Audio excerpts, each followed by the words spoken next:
all the ingredients right to your door, so the only thing you have to do is 40 weekly recipes that can fit your lifestyle no matter who you are. They've got veggie recipes, family-friendly recipes, and fit and wholesome recipes, so no matter who you are or what you like to eat, they've got something for you. Hey, I've got a lot going on right now. I'm about to have a child, so the less I have to go to the grocery store and plan meals, the better, which is why I love HelloFresh. Here you can see us cooking a delicious pork bowl that we made this week. It was so tasty, and it only took like 25 minutes to make. Their quick and easy options are fantastic. And if you're looking for more than just dinners, HelloFresh has you covered. They've got quick lunches, easy breakfasts, and fresh snacks to keep you satisfied all throughout the day. The food is delicious, the ingredients are great, all of the produce comes from the farm to your door in less than 7 days, so you know you're getting the good stuff. So guys, if you want to make your life a little bit easier this fall, then head on over to HelloFresh.com and use my code 50TrulyGreg at checkout for 50% off plus free shipping. That's HelloFresh.com. Use my code 50TrulyGreg at checkout for 50% off plus free shipping. Thank you to HelloFresh for sponsoring this video, and thank you to you guys for checking out HelloFresh. Thanks for watching this video. If you're not subscribed, make sure you subscribe and turn on my notifications to join Greg. We are the fastest growing army on the internet, and you do not want to miss out, baby. I'll see you next time. Bye-bye. In the frame, I got a new stand for my microphone, and apparently the only way I can get it like close enough to me is by having it slightly in frame, so I hope this isn't super distracting. This would be kind of a crazy way for like one of those faceless YouTubers to film videos. What's up, guys? So today we're going to be talking about Zapped, and after watching this movie, I'm starting to think that the writers of Disney Channel original movies are not capable of writing a movie that's not about a teenager trying to control the opposite sex and mold them and craft them to their liking. You got Pixel Perfect, a movie about creating like the perfect girl pop star, How to Build a Better Boy, pretty self-explanatory in the title on that one. And then you got this movie Zapped, which is about Zendaya discovering that her dog training app can actually train boys to obey it can train boys to obey her every command. It's not actually Zendaya. She's not playing herself. It's Zendaya's playing a character named Zoe. I think that's probably pretty clear, but I just wanted to clear that up. This movie is full of dark magic. I'm convinced of it. There's something deeply sinister going on in this movie. I don't know what it is, but I'm gonna figure it out. Let's go ahead and watch it. The movie starts out with Zendaya's character Zoe giving a maid of honor speech at her mom's wedding. She's marrying this new guy, so her family is about to be merged with his family. So it's Zendaya and her mom, and then this man and his 3 sons. So it's like a family of women mixing with a family of men, which makes a lot of sense because as we know, women give birth to girls and men give birth to boys. First off, I just want to say how happy I am that my mom has finally found love again. She is the most giving person I know. Her speech starts off sweet, but then she immediately just starts like kind of complaining about having to live with 4 new guys because they're stinky. 4 guys and their mysterious odors that they always blame on the dog. Yeah, she sort of takes the opportunity to complain and just make her mom, I guess, like feel bad for marrying a guy. It's the happiest day of her mother's life. And also this guy, her new stepdad, is the happiest day of his life. And her speech is like, I hate my new family, my new stinky family. And this wedding will certainly ruin my life. To make matters even worse, towards the end of her speech, the boys lose control of their pet dog, who is at their wedding for some reason. They lose control of the dog, and the dog goes crazy and knocks like a chocolate fondue fountain all over Zendaya. And at this moment, I couldn't help but remember that Zendaya's character in Euphoria is supposed to be the same age as Zendaya's character in this movie, and their lives are drastically different. Throughout this movie, you will find that the characters are like super weird. They're like caricatures of people that don't exist in real life. And to show how much it's gonna suck really living with the boys, the writers of this movie decided to have the next day start with Zendaya's new stepdad screaming in the hallways, getting everybody ready for school. But then when he sees Zendaya come out of her room, he like doesn't know how to talk to her. I mean, hi girl. Hi girl. It's like, dude, you're 50. Have you never talked to a girl before? The movie then establishes why each one of the new guys that she lives with is like gross in some way. One of her little brothers is really messy. The other one's always like cooking gross stuff. Which is like a weird character trait. I get the messy younger brother, but like the gross cooking younger brother, is that a thing? Is that something I'm supposed to be able to relate to? And then the oldest of the brothers is like always frantically running around. He's like always late for something. He's really scatterbrained. My pants! Where are my pants? Where are my pants? Where are my pants? Okay, excuse me, can we just establish a few ground rules here? If you're not wearing pants, please stay out of my personal space bubble. Look, Zoe, I have morning basketball practice, and then a players meeting, and then a captain's meeting, and then even more practicing. Kind of weird to respond to a request about like not invading my personal space when you're not wearing pants by saying like, but Zoe, I've got basketball practice. Like he fully like bumps his butt on her while getting ready in his underwear. And she's like, can you not do that? And he's like, sorry, sometimes when you're busy, you just gotta rub up on your stepsis in your underwear. What don't you get? I'm in many extracurricular clubs, okay? Along with moving into a new house with all these boys, she also starts attending her new school, which is the school that her brother goes to. And you know how in Disney movies, there's always like the distinct cliques, like there's the popular crowd, and then there's like the stoners, but they never say stoners in the Disney movie. They're just kind of like, these are like the kids who wear jean jackets. This movie has the most insane high school posses ever. You got the skateboard boys. Okay, that's pretty normal. The next group she sees are the shirtless workout boys. And then just the straight up stinky boys, where the only like defining characteristic is that they're dirty, flea-ridden, smelly boys. You can hear like flies flying around them. What clique is this supposed to be in high school? And then there's the popular group, one of whom is also pretty stinky himself, actually. The Tripster? The Tripathon? It's me. I'm Trip. Oh. Bart Bomb. Oh. The movie sort of writes this off as like, well, this is just something boys do, you know? New school, you gotta kind of accept what boys come with it, you know? Boys will be boys. No. That is actually not what boys do. That is something that just one very specific boy does. It's me. I'm Trip. And he needs to be stopped. I cannot remember a single moment in high school where a boy walked up to a girl, let alone like the new girl who's already like scared and doesn't know anyone and is like, hey, I'm gonna fart in your face now. Welcome to the school, smell my ass. But it's not all bad though. She does make a friend on her very first day. And in typical Disney Channel movie fashion, she is wearing a fedora. Every Disney Channel movie has to have a token fedora blazer wearing character. But the boys here are cute, aren't they? All of them. I think we have the highest percentage of cute boys in the entire greater Westlake area. Unlike Zoe though, she actually kind of likes the boys at the school. She's like, sure, they may have their flaws, but they're pretty cute. Wow, you seem a little... Oh, boy crazy? Yeah, that's the official diagnosis.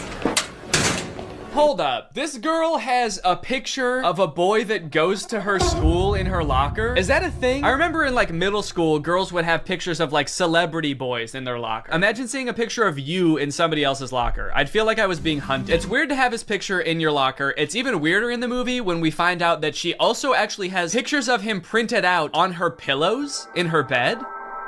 Nope. That's scary. Imagine if they start dating, she's like FaceTiming him in bed, and she like accidentally tilts the camera a little bit to the side, and he just sees his own face next to her. Wait, what was that? Is that me? Of course, Zoe does have a love interest in this movie, and he is introduced early on. It's this guy. Every boy in the movie is depicted in a negative light except this guy, because this guy, he's not like other guys. Mr. Kale, pay attention. There will be a quiz. On the praying mantis? Sphodromantis viridis, carnivorous member of the phylum Arthropoda, class Insecta. Wow, he really is different than all the other guys. He knows about praying mantises. Most guys around this school don't know shit about bugs. Yeah, the movie really seems to depict this guy as like the way that guys should be. Guys shouldn't be stinky and messy, okay? Guys should wear beanie and sunglasses and know shit about bugs and be 35. I know I talk about this in like every Disney Channel original movie video that I make, but this guy literally looks like he's 30. Maybe he was held back for being too cool or not not being stinky enough. That seems to be a requirement at the school. He went on stage to accept his diploma and they shook his hand and they were like, wait a minute, why isn't your hand sticky? Actually, there's no flies flying around you. Get out of here, dude. Back to freshman year. No wonder you do the silent lone wolf sunglass rebel thing. Oh, it's pancake mishap this morning. No, I'm not looking at that. Okay, well then what are you looking at? I'm looking at you. Creepy. Stops in the middle of the hallway just to stare her down. I think I've got you figured out. Oh, really? Mm-hmm. Yeah, I don't know, man. This just comes off as creepy to me. I guess this is supposed to be romantic, but it's not really romantic to me. Just scary. I can see inside you. Another one of the plot lines in this movie is that Zoe wants to join the dance team, but the girl who runs the dance team is like the popular mean girl. She doesn't want Zoe on the dance team because she's too good at dancing and it's gonna make her look bad or something. Anyway, by now you're probably wondering, when the frick does this app thing happen, right? When the frick does Zoe discover that the dog training app works on boys? Well, at first, it doesn't. Zoe's just trying to train the family dog because it's all just like the rest of the boys in the house. It's stinky. Gross. And it like destroys her room and shit. Breaks this thing that her dad gave to her. She downloads this app called Listen and Obey, which is kind of an ominous sounding app. Sit.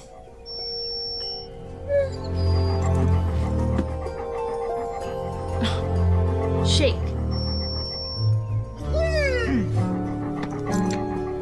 Right away, this app is already clearly cursed with dark magic, right? And the dog can even tell too, because you know what the dog does the second he realizes what's going on? He grabs her phone and runs off with it and tries to destroy it, presumably to break the curse. And then what happens next is honestly the most confusing part of the movie, okay? So the dog drops the phone in the bath. Her brother gets it out and tries to swing it around to get the water out of it. It flies out the window, swings around a satellite dish, slides down a solar panel, and lands in dog food. And from here on out, that app is now able to control boys. Any man or boy this app can control against their will. Sit.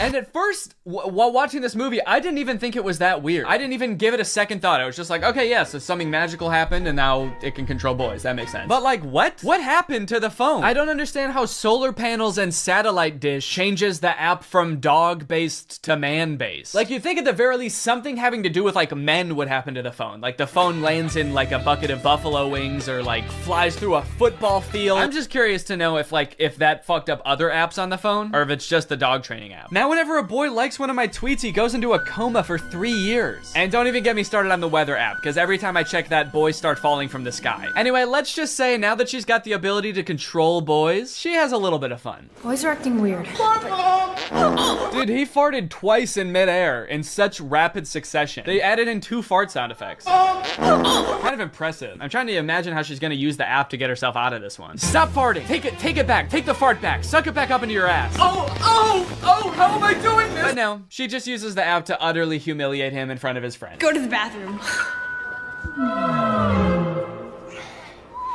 Oh, wait, no, not here. I'm still confused about some of these clicks, by the way. Like, what are these nerdy kids supposed to be? Look at this kid in the green sweater. How he acts when nobody high-fives him. What is that acting? I guess your dog app doesn't work on girls. Maybe because girls aren't dog-like enough. They're too catty. Ah, that's funny. Girls are catty. What the fuck does that mean? Boys are dog-like?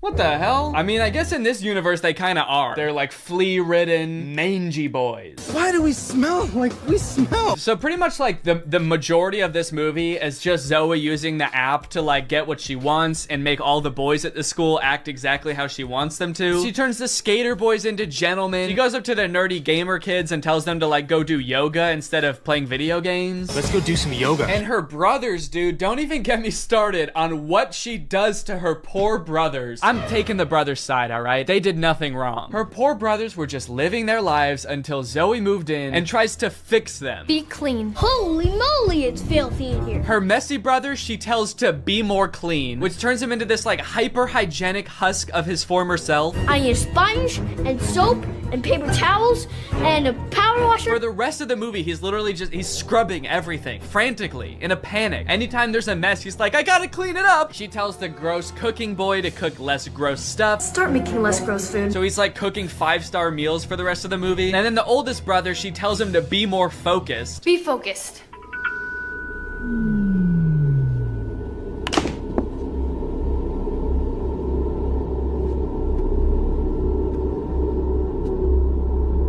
Lampshade. The boy is just like focused on inanimate objects for the rest of the movie. He's just like staring at a lamp or at the basketball net. She turns her own family into like mindless zombies and she's like, this is better. This is nice. It's creepy, dude. It's eerie, this movie. In all honesty, dude, this show walked so that WandaVision could run. This is basically WandaVision. In fact, since they're both owned by Disney, I wouldn't be surprised if this was in the same universe. This is like a prequel to WandaVision. This is where she gets the idea. It's kind of funny how low the stakes are considering the power that she holds. She could like take over Wall Street. She could get rich. She could make anybody do what she wants. Any man. She could fix every war. Create world peace. In fact, I think her friend says that at one point in the movie. She's like, we could end every war with this. And Zoe's just like, yeah, we could, but I simply will not. I think it's more important that my brother stares at a lamp for the rest of his life. That's kind of the shit I'm on. Things aren't nearly as terrible as they were.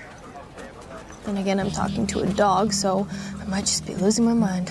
Hey, smartphone. In this scene, there's a little bit more development with the love interest. Zoe runs into him reading alone in the park. So what are you reading? Oh, no, let me guess. The Cool Guy's Guide to Wearing Sunglasses Inside. It's close. To Kill a Mockingbird. I feel like when he holds up that book, we're supposed to be like, wow, he really is not like other guys. Except that, like, that is required reading in most high schools, so he actually is like other guys. He's like every other guy. To Kill a Mockingbird's sort of my favorite book. My second favorite is The Great Gatsby. Third favorite is Geometry 101. I just love to read, what can I say?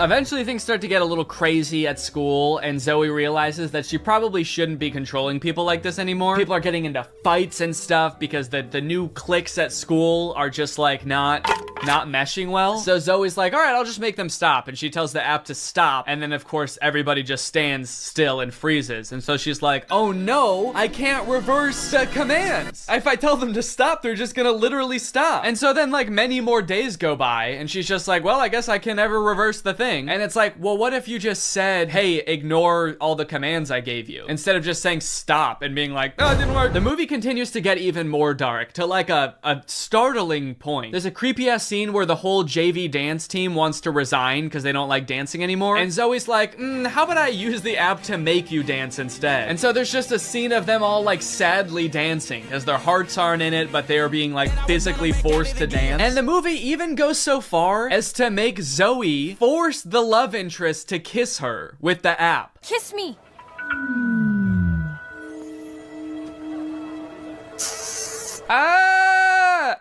She just forced a guy to kiss her. Disney, what are we doing here, dude? What's going on? We need to have a talk with the writers of these movies. Anyway, Zoe feels bad after this, and she gets all stressed because there is a college scout coming to the basketball game. But Zoe's brother obviously isn't playing very well because the only thing he can do is like stare at an object for hours at a time. Welcome to a new season of Husky basketball.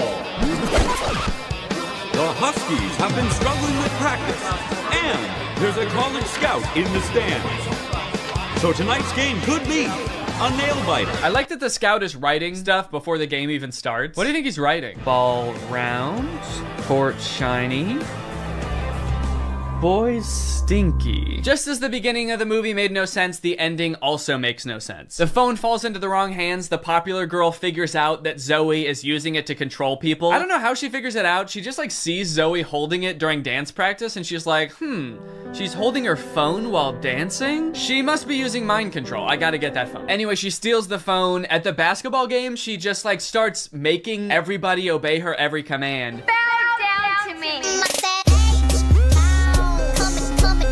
In order to get the phone back, Zoe's like, how about I just do whatever you want? I'll do anything you want. Just say the command. Pants. And then this happens. Roll over.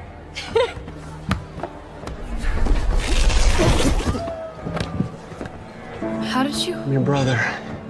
We stick together. Sorry, what? He just broke the curse. Like the spell that everyone is under. He just like got up and he's like, I'll do it with you. I'm your brother. Don't worry about it. It's like, I'm sorry, is that what breaks the curse? Being a brother? Being her brother? And then eventually like her whole family is able to resist the app and get on the ground with her and start doing it. And it embarrasses the popular girl. And they, like the only explanation for it is this. Why isn't this working? Because everyone knows. You can never make a dog turn against its own pack. The rules to this movie, the lore does not make sense. I guess that's just how Disney Channel movies go. In the end, everyone sort of learns that like, hey, girls have things that girls do that are weird to boys, and boys do things that are weird to girls. And that's just how we need to leave it. Which in some sense I would agree with. Not in this movie though. The boys are disgusting in this movie. They need to change something about themselves. I think that there could be some middle ground between her mind controlling them and them just being utterly repulsive. Anyway, the moral of the story is like Zoe realizes that she is not God and should not have unilateral control over everyone's lives, and they all live happily ever after. Well guys, we may never be able to control boys using our smartphones, but you know what we can control? Our money. Thanks to today's sponsor, Current. Do a flip. Do a backflip. Sit. Speak. I love you, Father. Good boy. That's right, guys. Today's video has been sponsored by Current. Current is the future of mobile banking. You guys have heard me talk about how awesome Current is before, how flexible they are, how transparent they are with things like no hidden fees. But today, I've got something new to talk about, and that's interest. Because Current just launched a new feature called Interest where you can earn 4% APY on your money. That's 4% for your money literally just sitting there. That's right, you don't gotta be throwing money at the stock market or buying NFTs and investing in cryptocurrency to get some return on your money. With Current's interest feature, you literally just get 4% for your money just sitting there. And as if that's not already enough reason to start using Current, I am once again going to be giving away $5,000 with Current's help. So go ahead, download Current, make an account, use the code DANNYINTEREST for a chance to win, and so you don't miss out on that 4%. Signing up for Current is totally free to do. You can do it right now. So honestly, there's really no reason not to. All right, well, thank you to Current for sponsoring this video, and thank you to you guys for checking out Current. They've been a long-time sponsor of the channel. They've helped me do some amazing things, so make sure you check them out. And goodbye. Bye. All right, guys, I'll admit I am very late to this topic, potentially even like a month late, depending on when this video comes out. But in my defense, I'm a dad now, all right? I have a baby. He's 5 months old. I have better things to do than sitting here talking to a camera alone in my room. Like watching Jason Nash live stream on TikTok. All right, Sandra, thank you for the money. Kevin, thank you for the money. Can you guys send me $1 million? Turns out I can do both at the same time though, so now I'm here. If you've been on TikTok lately, there's a good chance you've seen former Vlog Squad member Jason Nash constantly live streaming, compulsively urging his fans to send him money. I know I have. A lot. This man is constantly live. Here we go, 118. Guys, don't forget to follow my podcast, All Good Things Podcast. We just spoke about it. We need... If you enjoyed that 30 seconds of silence, guys, make sure to go check out my podcast. You're gonna love that. It's completely silent for an hour. Like me, a lot of people were pretty confused to see this. At one time, Jason Nash was a part of the most popular group on YouTube, and now he's battling the Joker for gifts on TikTok. What a way to start the day with Tommy Two Coats. Tommy, thank you so much for being here. If you've never seen one of these TikTok gifts battles before, basically there's two creators, and you send gifts to the respective creator that you're watching. This bar at the top indicates who has the most gifts, and when time runs out, whoever has the most gifts wins. Their prize? All of the gifts that they got during the battle. And then the second place person also wins all the gifts that they got during that battle. So needless to say, there's a lot at stake. This is a live stream where Jason is actually battling his wife, Naveen. Why don't you come down in the room? I'll let you in. You can come back in the house now. Yeah, come back in the house, man. You look like Batman standing over the city. Now, hang on. If they're married, aren't the gifts just going to both of them? What kind of charade is this? Now, at first, I kind of assumed that most of the people watching these live streams were children. And I was like, ooh, that is super weird, just like asking children for money. You're basically just asking them to steal their parents' credit cards. In a way, I sort of thought of Jason Nash as like a babysitter, but he's also babysitting 1,000 other kids. And if you start choking, he's not gonna call 911 because he can't see you. But after tuning into a few of his streams and actually like clicking on some of the profiles of people watching, I realized that it's actually mostly adults, which was very surprising to me. Guys, what are we doing here? Stop that. I promise you there are like 1 billion other better uses for your money than helping Jason Nash's wife crush him in a gift battle. Fun as it may be. The reason I wanted to make this video is because I think that it's kind of a very interesting look at the career span of a creator. It's a pretty new career, all things considered. And like nobody's been a full-time online creator for 40 years. So we don't really know how long this career is supposed to last or how it will evolve over time. So I think it's worth looking at why Jason Nash is here. Between the years of 2016 and 2020, David Dobrik was seemingly at the top of the YouTube ecosystem. What started as David just sort of goofing around and filming his friends as up-and-coming content creators quickly turned into partying all the time, collabing with huge celebrities, huge giveaways, and giant sponsorship deals. And if you didn't watch the vlogs around this time, you might think that David was like the biggest part of them, but it was actually more his friends doing the heavy lifting. David was always behind the camera, and sure, he would laugh a lot, and you'd hear him laugh, but I really feel like the reason people tuned in was sort of to live vicariously through David and experience the goofiness that was all of his friends. So while all of the vlogs were on David's channel and David was inevitably the most popular member of the Vlog Squad, I really feel like he owes most of his success to his friend group. But it was a fun time. I watched a lot of the vlogs back in the day and I really enjoyed them. It felt like you were a part of this friend group. And in a lot of ways, you were like the members of the Vlog Squad because like the members of the Vlog Squad, you also were not getting paid for your appearances in the videos, which is something that I always found kind of weird. David's friends never got any sort of payment. Their only payment was in exposure. And so what kind of ended up happening was, because everybody else around David wanted to launch their careers off of David's vlogs, they all started vlogging too. But because they would always be hanging out together, all of their vlogs seemed to be just like the same situation from a bunch of different angles, and everybody was holding vlog cameras. It got pretty out of hand for a while there. Eventually though, during the pandemic, a bunch of stuff happened that caused David to take a step back from vlogging. Mainly a bunch of scary accusations about one of his best friends, Dom, and also him almost killing one of his other best friends, Jeff Wittick, by slamming him into the side of an excavator. After losing a bunch of followers, and probably more importantly, a bunch of sponsors, David posted an apology saying he was gonna do better. He said he was gonna take steps to make sure his vlogs were a safer environment for the people in them. And I want to be able to have a place of checks and balances. I want to have HR. If he had to choose between quitting vlogging or doing it safer with an HR team, he was gonna do that.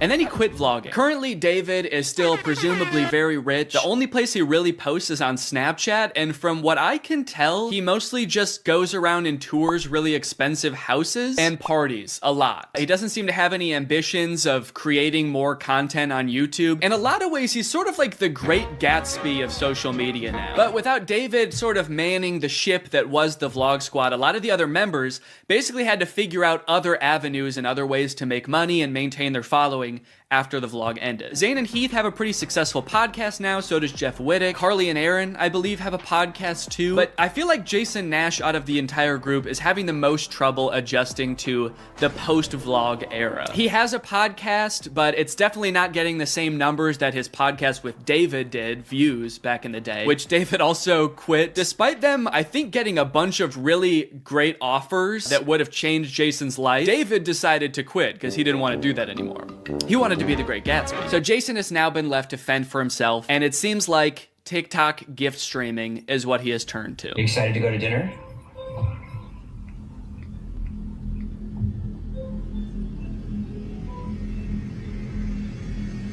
Man, this is content, baby. This is crazy. I didn't know all you had to do is just sit there and stare at your camera and people will just send you money. Why did I write this whole video? So a lot of the response has obviously been kind of cringing at this feeling that what he's doing now is very shady. And I mean, he's not really harming anybody, I guess. It does seem like it's mostly adults sending him money. Obviously, there's always going to be kids online stealing their parents' credit cards, so that's not great. I do get kind of a shady vibe from it just because there literally is no content for you to consume except to send him money. Like, the whole point of this stream is to see how much money Jason can make without having to do anything. That's like the point of the stream. Melanie, thank you.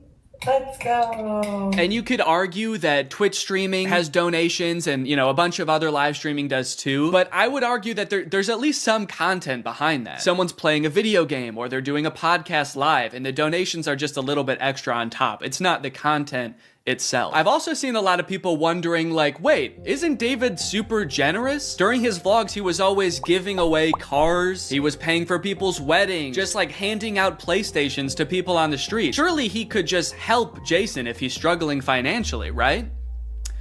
Wrong. From some of Jason's podcast clips, it seems that that is definitely not the case. But before we get to that, I've got to make some money of my own. Alright guys, let's get those gifts in. James, thank you for the llama. Carol, thank you for the sombrero. Brian sent a Arab? Oh. Is this a gift on TikTok Live? Also, how did you get this one? This one's mine. Well, regardless, this is actually pretty convenient because this video is sponsored by Arab. Arab flavors your water using scent-based taste. And, oh, Brian also sent a scent pod? Oh, thanks, man. Okay, so I can put that on. With the scent pod down like so, it's just a normal water bottle. But when I activate the scent pod, air is able to pass through the scent pod and into your mouth, where you can taste the scent. Send me money. I like to bust out my air up while I'm getting work done. It gives my water a little bit more which is what I need when I'm trying to focus. This one right here is lime, and it is excellent. Someone said, come to Brazil. I'm busy. Air up is a unique hydrating experience. You can't get this anywhere else, buddy. No chemicals, no sweeteners added to the water, just plain old water into my plain old mouth. The scent pods come in a variety of flavors. I really like the lime and the peach. My editor, Jake, is really fond of cherry. So no matter what kind of flavors you like, there's bound to be a couple for you. You want to spice up your hydration experience, click the link in the description, get yourself an Air Up, get yourself some scent pods, put your mouth on the nozzle, and suck away. You look really tired today. That is mean. Thank you to Air Up for sponsoring this video, and thank you to you guys for checking out Air Up.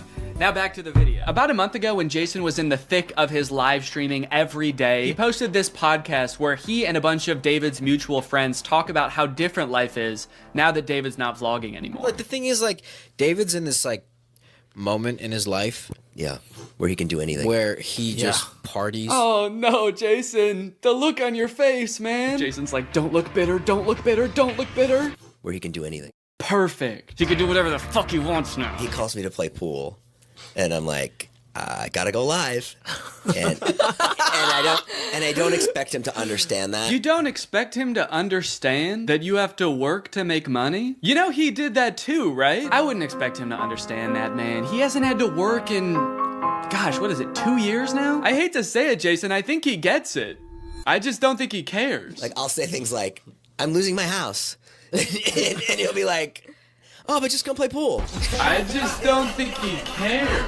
Dude, Jason, haven't you learned anything from being friends with a popular YouTuber? You just told him you might lose your house, and he invites you over. You think he really wants to play pool? Dude, he's probably gonna Mr. Beast you. He's probably inviting you over so he can, like, surprise you with a new house. He might make you do Squid Games for it, but you have a chance to win a new house. Maybe he'll give you a new car. Or, you know, surprise you with his new car like he did that one time. My surprise to you is that I'm buying myself a car. I know. That was cool. I will say it is interesting that David seemingly stopped doing the extravagant giveaways once he stopped doing the vlog. I wonder what the correlation there is. That's kind of weird. There was a great TikTok that he sent, which was like some guy. It's just the guy that has like a lot of money and can do anything all day. He's like, oh, Diplo's having a party tonight, and like it's literally like things that David has said. David sent Jason a TikTok of a rich, out of touch guy being like, oh my god, dude, this is so me. Dude, look at this TikTok. This is so me. That moment when you're rich and you're partying with Diplo and you're talking about how much you hate Jason Nash and how poor Jason Nash is. Guys, comment below if you found this relatable. But if you think about it, though, from 18 to like what, 23, 24.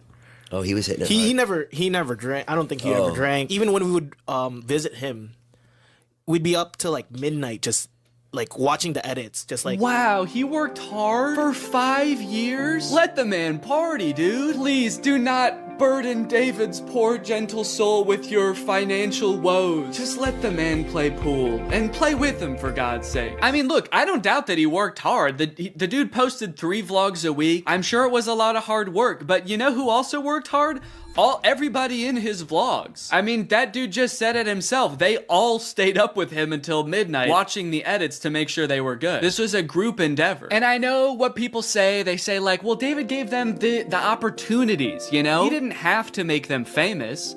Yeah, he kind of did. That was like the whole point of his vlogs, was his friends. David wasn't just making them famous because he was a good, generous guy. He was doing it because that's what was working. They made him famous as much as he made them famous. Now it's like the complete opposite. Everyone's like working, and here's him just like, hey, what are you doing tonight? And it's like a Tuesday night. Everyone's working. Yeah, man, that is kind of a crazy switch. Whereas before, David was working and everyone was helping him. Now everyone else is working, so naturally David is partying with Diplo. Naturally, a lot of the conversation around Jason's live streams has revolved around the confusion as to why he wouldn't just get like a normal job if he was strapped for cash, or if like the social media thing wasn't working out. Can someone make Jason Nash a fucking DoorDash account? People are wondering, why is he pursuing this career that is like universally seen as embarrassing or cringe, rather than just getting a 9-to-5? And I totally get that criticism, because I do love being a creator. I love getting to be my own boss. I love being creative on a daily basis, working with people that I'm really inspired by, entertaining people. But if this exact version of being a creator stopped being feasible, would I start doing GIF streams on TikTok? Hell no. And not even necessarily because it's like embarrassing or cringe. It's just that like what I enjoy about being a creator, that does not accomplish. There's no being creative. There's no entertaining people. At a certain point, you like strip out all of the fun parts of the career and you just have only the most superficial parts of it left. Just money and fame. So no, if like this YouTube channel didn't work out anymore, there's a billion other things I would rather do that would be more enticing to me than like gift streaming on Twitch. But maybe Jason likes it. He doesn't look like he does, but maybe he does. On the other hand, I could say that Jason is also older. He's lived a lot more life, he's had a lot more experience, and his career in the entertainment industry has gone through a lot more ups and downs than mine has. From what I can tell, Jason has been a stand-up comedian, he's been in TV shows, he's been a podcaster, a Viner, and a Vlog Squad member, and now a TikTok Live gift battler. Between all of those seasons of his life, I'm sure there was downtime where he could have thought, oh, maybe this isn't for me, I'm gonna get up and go get a normal job. And then, lo and behold, the next opportunity comes along. So in some sense, I do understand if Jason's mentality is like, maybe I'm just gonna do this for a little while until I get my next thing off the ground. And I know that when I started Vine, people said the same thing to me. They're like, what are you doing? Why are you doing Vine? You know? And I was like, okay, this is what I'm doing. And then I did YouTube and people were like, why are you doing YouTube? And I feel like when you're first to something, that can really pan out. Yeah, I do get what you're saying, but also I don't know if this is the same as Vine and YouTube. Saying he's the first to this new thing like TikTok gift battling is gonna be the next big thing is very worrying to me. Please don't make that the next big thing, guys. On top of all that, there is this sort of like gamification in your head that happens when you're a content creator. Because so much of it is like numbers based, you're always looking at your analytics, hoping your numbers go up. It becomes kind of a game in your head to see what's going on with hypnotism. On one hand, I've heard it's real, and I've seen some incredible videos of people like forgetting their own names under hypnosis. What's your name? But on the other hand, if it is real, I feel like we're all very nonchalant about that fact. Like there are just people out there that can take over your mind for a little bit. How does that work? I especially want to know what's it like to be the person getting hypnotized. Give me an interview with the person who just forgot their own name. What happened to you? Anyways, I'm gonna try to get hypnotized like 3 different ways to find out if hypnosis is real and what it feels like. Y'all wanna come? Good, because I actually already did the first one. I found this YouTube video called Can I Hypnotize You in 30 Seconds? And I thought that sounds quick to do. So I just did it right before I filmed this intro. Have you ever wondered, could I be hypnotized? Am I the sort of person that's susceptible to mind control? Well, it's not mind control, it's just thinking about things. And sometimes the things we think about are the things that happen. So if you want to try something, all you need to do is get your hands, put your hands together like this, and clasp them together like that. Now take your index fingers and put them parallel. And just focus your eyes on that gap between the 2 fingers. Just focus your eyes really strongly on the gap. And as you do that, imagine that the ends of your fingers are like magnets. And the magnets are getting stronger and stronger with every second. And the more that you imagine that the magnets are pulling your fingers together, the stronger they become until your fingers can get closer and closer. And if they are moving, if they're closing together, that's weird. That can show you how susceptible you are. If they're not moving, maybe that's because you're trying really hard to make it not. No, they're already together. Keep imagining that those magnets are pulling them together. They already are together. All right, well, I guess that worked. I guess I don't know, is that hypnotism? Is that what hypnotism is? It kind of just felt like my fingers just wanted to be together, like when you hold them like this, they naturally do that. Do they just naturally do that? No, I guess I can hold them like this just fine. Okay, well, dang, maybe I got hypnotized that quick. The second type of hypnosis is hypnotherapy. I always kind of just assumed hypnosis was fake until I talked to a family member who said they got hypnotized to stop smoking. But apparently there are hypnotherapists all over the place who are more than happy to hypnotize you for a wide variety of things. Like addiction, phobias, throat lump issues. Bad karma won't go away. These are real ones from actual hypnotherapist websites. As for myself, I'm hoping to get hypnotized to cure my lifelong battle with my nails. I've bitten my nails as long as I can remember. I hate it. Laura hates it. I bite my nails so much I chip my tooth. So hopefully this guy can fix it or at least replace it with like a healthier habit like smoking. I really want this to work, so I've intentionally like not looked up much about hypnotherapy because my instincts tell me it's one of those things that you have to like fully buy into, and I don't want to read something that makes me doubt it. So the only thing I know right now is that I'm going to be paying $450 over 2 sessions to get hypnotized via Zoom.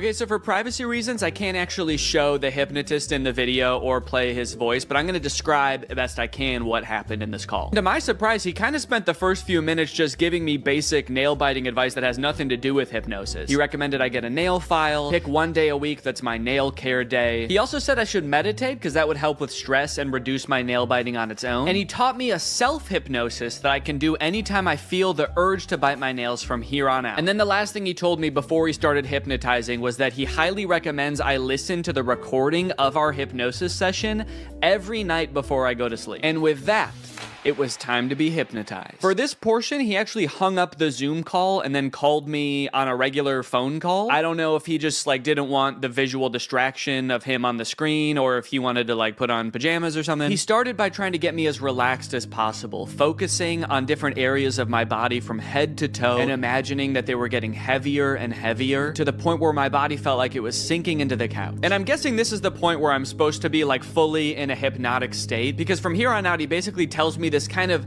inspirational, energizing story that's gonna change my mindset around my nails. I followed his instructions, imagining my body dematerializing an array of light that shines around me, protecting my teeth and my nails. And I rode the ray of light to a peaceful beach, where I laid with a different version of myself lying on either side of me. On my left was the version of myself who bites my nails. On the right was a calm, cool, and confident version of myself with absolutely pristine nails. This was all a very peaceful and relaxing experience. I never did worry that somebody else had control over my mind, but I did have doubts as to whether I was really being hypnotized. It was a pretty long time that my eyes were closed, and I had a hard time paying attention for that long, so I'd catch myself thinking about other stuff, and then I'd be like, oh no, this is gonna ruin the hypnotism. And there were a few times the hypnotist did this alarming thing where he would just whisper a command like this. He'd be like, and now you're going to stop biting your nails. Anyway, all I had to do from here was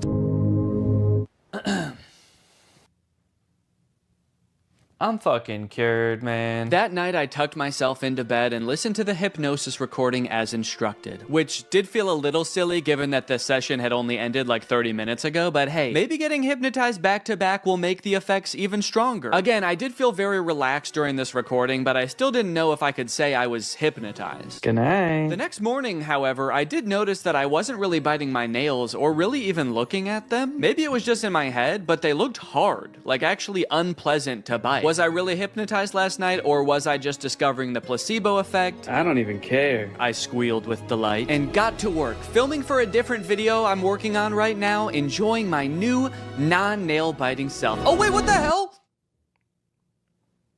Did I just bite my nail? Damn it. Well, good thing I was filming when I did it. Shit, I bit my nail.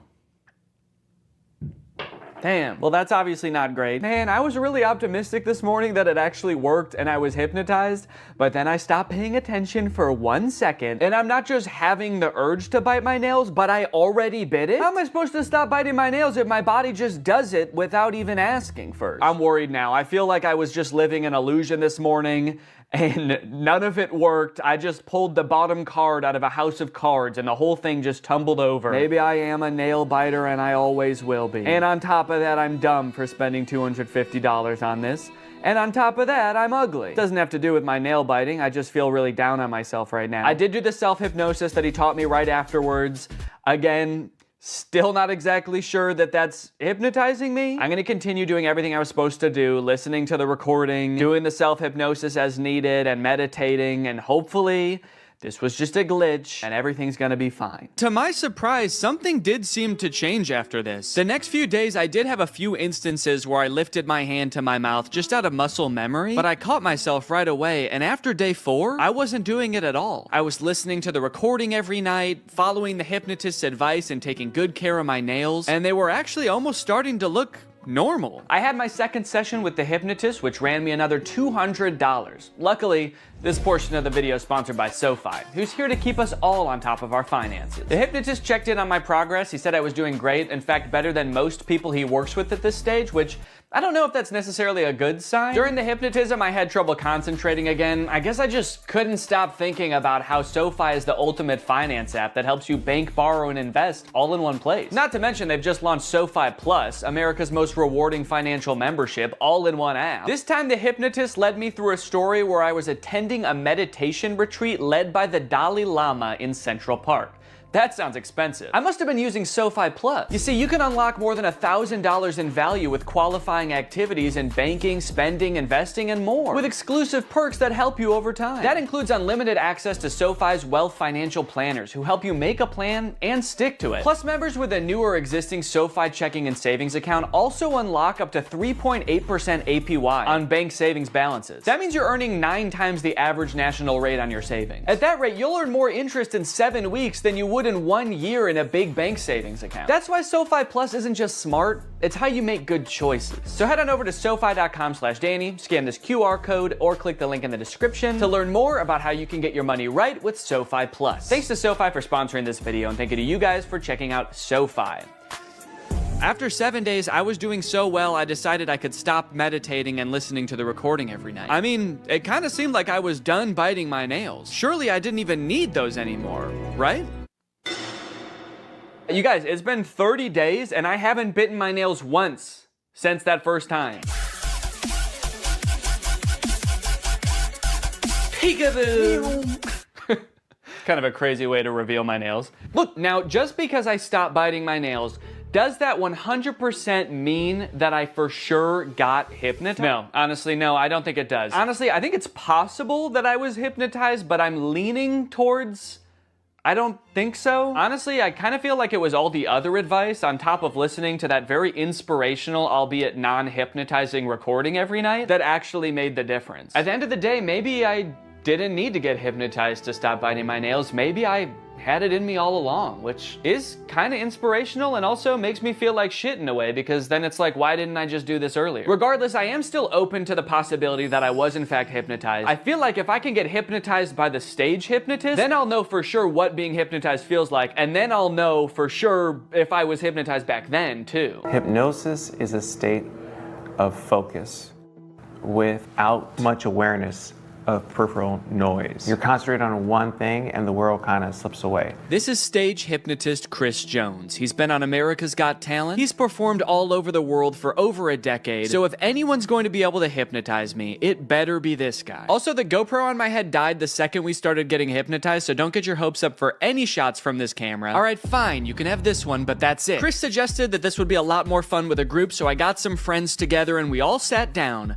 for a night of hypnotism. I want to know your opinions, and don't worry about hurting my feelings at all. I want to know if you think hypnosis is real, shenanigans, you need more evidence. Yeah, I believe it's real. I'm definitely, I don't like saying this in front of you, like a harder wall for myself, because I feel like that's a challenge, and that makes me like kind of uncomfortable. Yeah, I would say I think it is probably real sometimes. I think in general I'm pretty skeptical of like supernatural stuff, but I don't know, I really do kind of believe hypnotism. I really want to be hypnotized, but I feel like maybe it won't work on me. But I hope it does. Before we got started, Chris allowed some time for us to ask him questions about what was about to happen. Like whether all of us would get hypnotized or just some of us. I've done this in 50 states and 10 countries. I can hypnotize 25% of any given audience. So 1 or 2 people are gonna get hypnotized today. And it might be the camera person. I don't know. I really, honest to goodness, don't know. We also asked if he could tell if someone was really hypnotized or just faking it. When your head is up, we can tell. People hypnotized look like they've had a few drinks, or they're gonna look like they've been riding in a car with Scooby-Doo and Willie Nelson for a couple hours. They're gonna look real relaxed, okay? For a second I was like, so like they look like Scrappy? We also noted that Brian seemed to be the one who believed in hypnosis the most, and he was also maybe the most nervous about what was going to happen. Well, what are you gonna do to me? That's a good other question. Like, what are you gonna do to me if I get hypnotized? Honest to goodness, I don't know. I'm gonna put my hand over all of you and tell you who I think is most likely to get hypnotized. I'm pointing in the direction of the person who I think is most likely to get hypnotized. Now, you won't see the induction often on TV or podcast or even movies. because this next part, if you watch it in its entirety, it could hypnotize people. So they're gonna cut it up a little bit so folks at home don't get hypnotized while driving a car. So you put your hands together for me like this. The induction lasted a few minutes, and just like the hypnotherapy, it seemed to involve getting us really relaxed. So there's different strategies getting someone hypnotized. I have you focus on my voice and your breathing. So take a gentle breath in. And it seemed to rely really heavily on using our imagination. Like he had us imagine that our fingers were pulling together with magnets. And you can whisper the words to yourself or out loud. The word is magnets. 1, 2, 3, magnets. And then I see who's the best candidate. The best personality, people have a great imagination. Imagine I put a 10-pound brick into that empty palm. So your palm just starts to get more heavy. And then I make them drop and sleep all the way down, every muscle and every nerve. Allow your eyes to open. Breath in, slowly, gently, 1, 2, and 3, eyes open. Yes, so we understand. You can see like a before and after. You see their faces getting a little bit of that drunky or like stony look to them. Brian, of course. Yeah, what's happening? What are you feeling? Tell us your wife, because you are a great candidate for hypnosis. I can totally tell. You are there. Danny's there as well. I just want you all to interact in a moment, but what are you feeling right now? I'm just hanging out with the crew. Is there anything that he could do or wouldn't do that'd be like, holy cannoli, this, my husband, my partner for life, is in a different headspace? Jeez. I don't know. I was hoping this wasn't going to happen. I wouldn't be put on a spot like this. I don't know. What would he not do? For whatever reason, we couldn't seem to come up with a single thing that Brian would never do off the top of our heads. I guess that's just a testament to what an insane dude Brian is. Whatever the reason, all this uncertainty seemed to pull Brian out of his hypnotic trance. So Chris quickly moved on to his next target. Thank you, Brian, of course, and sleep. Relax and let go from the top of your head to the very, very bottom. Your feet relax, every muscle and every nerve and every fiber in your body. In a moment, I want you to picture and feel in your mind's eye that you again are holding on to a helium balloon. So make that right fist strong now. Make a fist and let that balloon I tie after your wrist pull higher and higher towards the ceiling, and it's going to extend now. Let that entire arm extend up towards the ceiling. Focus on nothingness but that feeling of lightness now. 3 numbers, you're going to open your eyes, but your arm is stuck, cemented, cast iron in that position. You can't get your arm down. That's just the crazy shit. That's just how it's going to work for the next 2, 3, 4, 5, 6 minutes. Your arm is stuck until I unstuck it. Eyes open. Character is actually lesbian, and at the beginning of this movie, MGK explains how like she hates boys, but she lives with all these boys, and so she's moving out, which MGK explains right after he forgets his line. It's in rice. Come on, you got it, dude.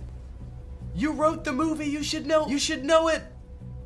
Please don't move out. Yes, he did it. He remembered. It's a pretty long line. I'll cut him some slack. Throughout the beginning of the movie, they're constantly introducing new characters, and every character in this movie has some kind of weird quirk. This friend like did too many drugs at a music festival, and now he's kind of loopy. This guy is always throwing water balloons at people. This guy like smokes a lot of weed. It seems like MGK wrote this movie with just a bunch of crazy weird characters, because the only like joke that he can think of to put in this movie is another character saying something weird or dumb, and him just kind of looking at them being like, that was kind of weird or dumb. Mercury is in Everglades.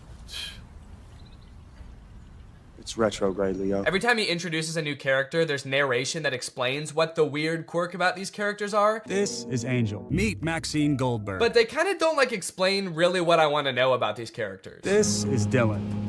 I met him when he was working at In-N-Out, and he used to hook me up with free burgers and shakes. He's been my boy ever since. We don't care that he used to work at In-N-Out. That is so irrelevant. Please tell us why he's so sick. Why is he throwing up and passing out? That's more interesting. The reason that London Clash is so rich and cool that he lives in Rice Gum's house is that he is an actor. So throughout the movie, he's doing actor type things. Like he films this self-audition tape. I don't really know what he's auditioning for. It kind of seems like he's auditioning for everything and also nothing all at once. Okay, this is my impersonation of Draco Malfoy. Looking for drugs. Where's the pot, Potter?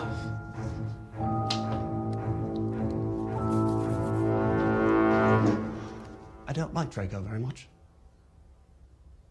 Honestly, this scene is pretty sad. I felt bad watching it. They don't explain what he's supposed to be auditioning for in this self-tape, but whatever it is, Jake Novak has a better chance of getting the role. I want to be the next SNL cast member. Now here's where the movie prevents the second conflict. That's right, this movie has two conflicts. The first is he gets that text with the typo, but the second is that today he has the biggest audition of his career. And no, it wasn't that self-tape audition. I guess they just kind of threw that in for goofs. He's auditioning to be the next Batman. I'm still waiting to hear from my agent about this Batman role. So, throughout the movie, London is faced with two equally important problems. The first, he has to prepare for the most life-changing, career-making audition of his life. And the second is that he's having a little bit of trouble getting a hold of his girlfriend. The stakes can't get much higher than this, folks. But Danny, can't he just prepare for the audition and then try to get a hold of his girlfriend later that day or tomorrow at the latest? No! They could be dead tomorrow, especially that one guy. He could die any second. They have to do both of them today. This movie kind of feels like a Lele Pons YouTube skit from like 2017, but instead of like 10 minutes long, it's an hour and a half long. From the sound effects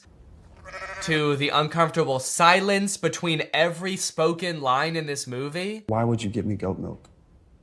I watched an interview. You said you like goat milk. I can't tell if they're using the awkward silence for like comedic effect to like really hammer home that like, these guys are kind of weird. Or if the silence is more just because nobody knows their lines very well. There's another option that they added in all these pauses in the movie because we're supposed to be laughing at the things that they're saying in the movie. So they added in nice little pauses for us to laugh. She left with the dude? A buff dude. And they had bags. And yes, they left together. In fact, it kind of feels like, have you ever seen people who have edited The Big Bang Theory so that it doesn't have the laugh track to show how like bad all of the jokes are? Who are you? Oh, I'm Denise, the new assistant manager. That's kind of what this movie feels like. Why are your eyes all watery? Because I'm high.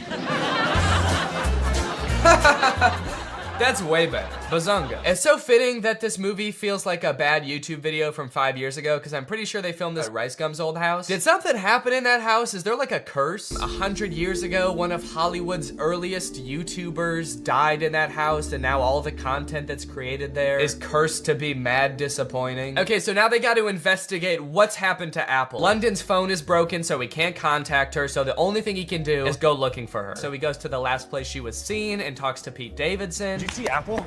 Yeah, she was just here like 2 minutes ago. Did she say where she was going? You know what? She did. She actually... No, are you fucking crazy? You guys never talk to me. I mean, the only reason you know my name is because it's on my name tag right there. B-E-R-R-Y. Barry. Pete Davidson feels like he's not really invested in this movie at all. He breaks the fourth wall a little bit too much in this movie. He reads his name tag like he's making fun of the fact that it doesn't say Pete Davidson. He's like, Barry? That's not my real name. My real name's Pete. It's funny because I'm very clearly Pete Davidson and not some guy named Barry who works at a valet stand. There's also a scene later on in the movie where he looks directly into the lens of the camera. I think they could have cut that out. Well, talking to Pete Davidson, Barry. It's just so funny that he's pretending to be Barry. Talking to Barry didn't get him any leads, so I guess that means now it's time to go to his audition.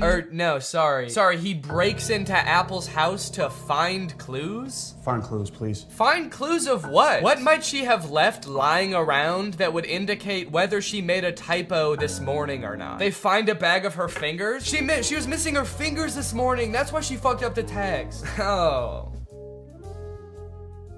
We should probably call the police, right? I'm not breaking into my girlfriend's house.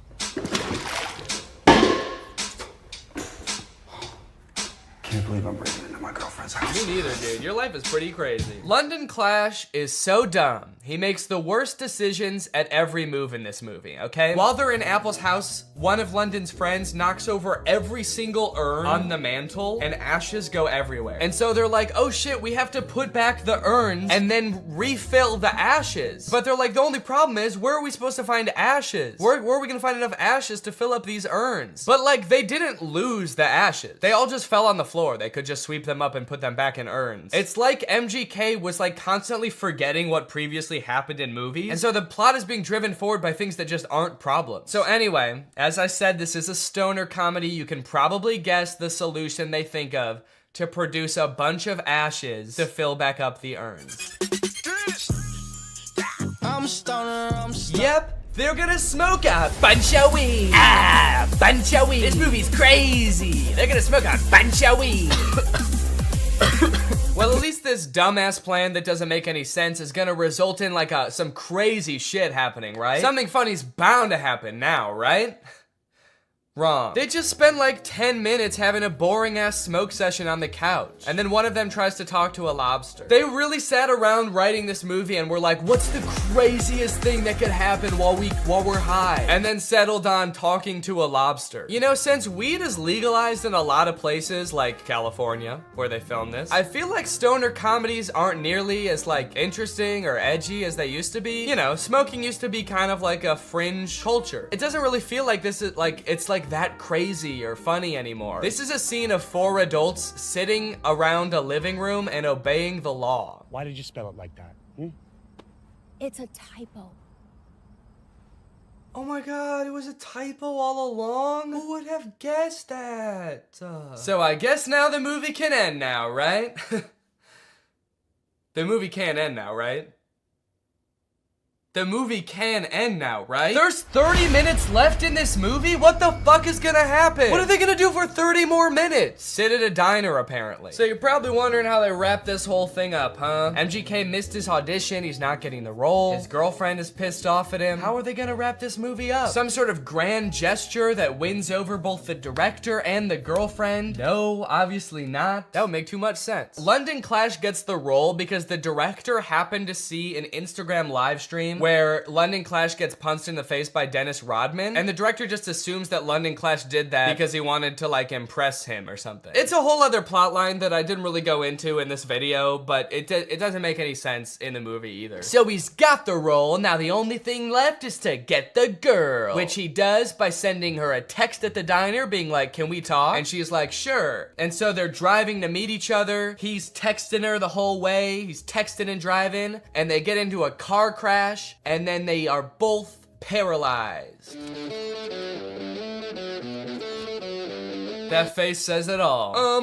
That just happened. That's the resolution. He almost murders her. Irresponsible. He was texting and driving and he almost murders his girlfriend, and that's how it ends. After the credits roll, there's like a fun little blooper reel where we get to see the actors like messing around and not knowing their lines very well, which would have been a lot more fun if I hadn't felt like I had just watched an hour and a half of exactly that. Well, folks, what do you think? From rapper to pop punk icon to writer, director, and actor extraordinaire, which do you think MGK did best? Leave it in the comments down below. What do you think he'll get up to next? It's anyone's guess at this point. Professional fencer? Or maybe like a chef? He'll start just making food. That might be kind of sick. And you know what? All he would need to get started is HelloFresh, America's #1 meal kit and the sponsor of this video. Guys, I love HelloFresh. They send you fresh, quality produce from the farm to your door in less than a week, so you can savor delicious summer flavors right from home. I love getting a HelloFresh box because you know what it means? It means I don't have to worry about what I'm gonna eat for dinner every night. I'm not gonna find myself driving to some fast food chain to get a quick meal, because I know I've got a quality meal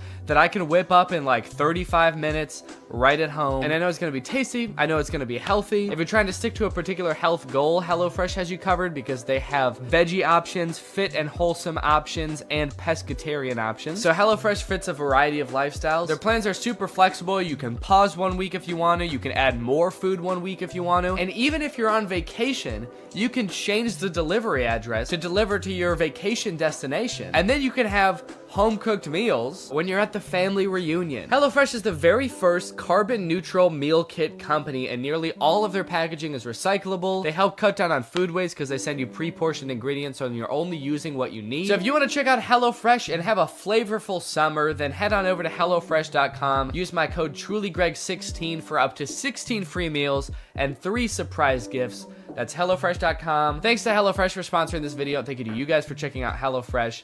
Now I'm going to do the outro of this video. All right, you guys, thank you for watching this video. I hope you enjoyed it. If you're new here and you're not subscribed yet, make sure you subscribe and turn on my notifications to join Greg. Greg is what I call my audience here on YouTube. We're the biggest and happiest family on YouTube. That is a scientific fact. Please do not look it up. Please do not fact check me, because facts don't care about your feelings and I don't care about facts. All right, I'll see you guys next time. Bye. What's up, Greg, and welcome back to another episode of But Dads Are Back. You are not the father. Yay! That's right, this is another installment of everybody's favorite series where I look at really strange ads for mobile games. There's this one that seemed to go viral on Twitter a couple days ago that like everybody's been tagging me in, so I figure, you know what? I might as well bring back the series for an episode to talk about it. This video has 300,000 likes and 8 million views on Twitter, and guess what? I've got beef with them. I have a pretty significant beef with these ads, and I'll explain why, but first, let's just go ahead and watch the ad that everybody's been tagging me in. To be fair, I did have to watch this multiple times for it to make sense to me, so I'm gonna walk you through it. That way, nobody gets lost along the way. So the ad starts out with very little context. It's a woman in a wedding dress, she's crying, and she's taking a taxi home, only to find out that her house has burnt down. Right away, so much backstory that I feel like I'm missing. The first time I watched this, I'm like, are we in the middle of an ad right now? Is this the beginning of the ad? Am I supposed to have watched other ads before this? But rest assured, I've watched a bunch of other ads for this game, and there is no context to be found. There is no explanation, so you just have to accept that this woman is having a very bad day. Then she gets a call from her grandma, and it looks like her grandma comes over to like comfort her for whatever happened at the wedding. I don't know if her fiance like stood her up or died, or if she stood him up or died. While she's being comforted, it also looks like she's holding a picture of herself from the wedding. I don't know what that's about. Maybe it's supposed to be the grandma's wedding photos, and she's showing her granddaughter like, look at how happy I was at my wedding. Aw, your fiance stood you up and died at your wedding? Oh, I'm so sorry, sweetie. Look how happy I was at my wedding, though. Look at all these pictures. See how I'm smiling at all of them? The reason I'm smiling is because my husband was present at the wedding and alive at the wedding as well. I wasn't marrying a present corpse. He was also alive. Does that make you feel better? Are my happy memories making you feel better? Why not? Then I guess to further comfort her, the grandma gives her a house, which I guess would be a nice gift, but the house is in like terrible condition. The grandma just gives her the keys to this like dilapidated shack. I guess it's big, but is that even a nice gift for someone who just went through like a horrible breakup? Hey, so I know that you're really sad that the person you love the most in your life stood you up at your wedding and doesn't want anything to do with you anymore, but you know what would make you feel better? A really big empty house. A house so big that it could be full of like some little kids running around or a little husband running around, but instead it's just big and empty. Does that make you feel better? Why not? Plus on top of that, with how like out of repair this house is, this just seems like a huge burden. I mean, I hope it'll be nice when it's done because it is pretty big, but like, this just seems like so much work. You know, it actually doesn't even look like it's in that much better condition than her original house. Well, sweetie, we know that you really miss your house because it burnt down and that was like the worst day of your life. So we wanted to make you feel better. So as a community, we all pitched in and raised enough money to buy you a second burnt down house. Go on, get in there. So by now the ad is about halfway done, and if you're wondering like, wait, what even is this game? I don't understand how this is an ad for the game, and what is going on? You're not alone. But luckily they take a pause from the story real quick to show us some actual gameplay from the game. And it's just like a home improvement game, like a gardening and fixer-uppy game. In fact, you might notice that it has kind of like a similar vibe to Lily's Garden, which I talked about like, I don't even know how long ago, like a year ago? A year and a half? If you don't remember, Lily's Garden were the absurdly inappropriate ads for a gardening game. They had all sorts of fun ads, like Lily's private time sitting on the washer, Lily pretending that she's pregnant so that her boyfriend will leave her. All sorts of wacky scenarios that they used to market this game that, as far as I could tell, was just about gardening. So hold the absolute F up, Merge Mansion, which is the name of this game. I don't know if I've said it yet. So hold up, Merge Mansion. You think you can just steal Lily's Garden's thing? I'm sorry, but I'm not going to allow this copycat behavior, okay? Sure, I didn't like Lily's Garden ads at the time, or even now. And they also tried to start beef with me by putting my little nutcracker guy in their commercials next to a dumpster. So really, I shouldn't be defending them at all. But you know what, Merge Mansion? Stop it. It's also just like so over the top for a game about just like home improvement. Is all of this context and backstory necessary? Would this be important to me if I downloaded the game? Would I use this information at all? So I've got an empty spot in my garden. I can either plant a tree or build a statue. Keeping in mind that my fiance did either die or stand me up on my wedding day, I think the choice is actually pretty clear. I'm going back to therapy.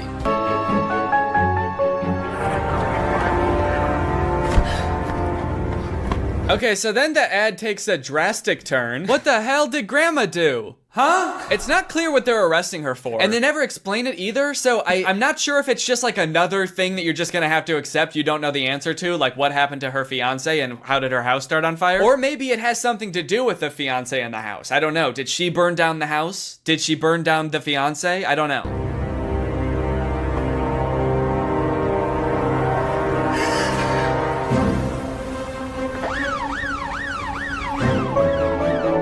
And there you go, that's the whole ad. He is alive. Oh, rats, Merge Mansion. Just when I think I figured out some of the context of this ad, you go and pull the rug right out from under me. What the fuck does that mean? So, who is alive, first of all? The fiance? I'm going to have to assume that's who they're talking about, which makes me think that I might have been right about them all thinking the fiance died? Is that why the wedding was canceled? And if so, how did they think that he died? How did they think that he died but never saw him be dead? Did he just not show up to the wedding and everyone was like, damn, he must be dead? That's the only reason a groom has never not showed up to a wedding, because he died. So, that sucks. Maybe at first they thought the fiance stood her up at the wedding, but then when she got home to where she and the fiance lived together, the house is burned down. So then they're like, oh shit, he didn't just stand her up. He stood life up. He stood up the rest of his life. Now that's all interesting enough, right? That was a very strange ad, I think we can all agree. But if you scroll down in this Twitter thread, apparently there are other endings to this ad. There are like slight alternate endings that apparently other people have seen. So here's one of them. Instead of saying he is alive, her hand says, I planned this. Which I feel like if we're talking about the whole like fiance fake death thing, like almost means the exact same thing. There's also an alternate ending that has her saying you're next on the hand. I mean, all sort of just alluding to the same fact that the grandma did something nefarious and that's why the fiance disappeared, or, you know, she did something wild and wacky and now she's going to jail. I can't wrap my head around why they made these alternate endings. Are they like targeting the different ads to different groups of people, like this really small change will have a different appeal to different demographics? Okay, so we're thinking that You're Next will go to the Gen Zers, but for the older crowd, like the baby boomers, we're thinking I planned this on her hand. Because old people really like planning. After doing a little bit of detective work on YouTube, I was able to find, like,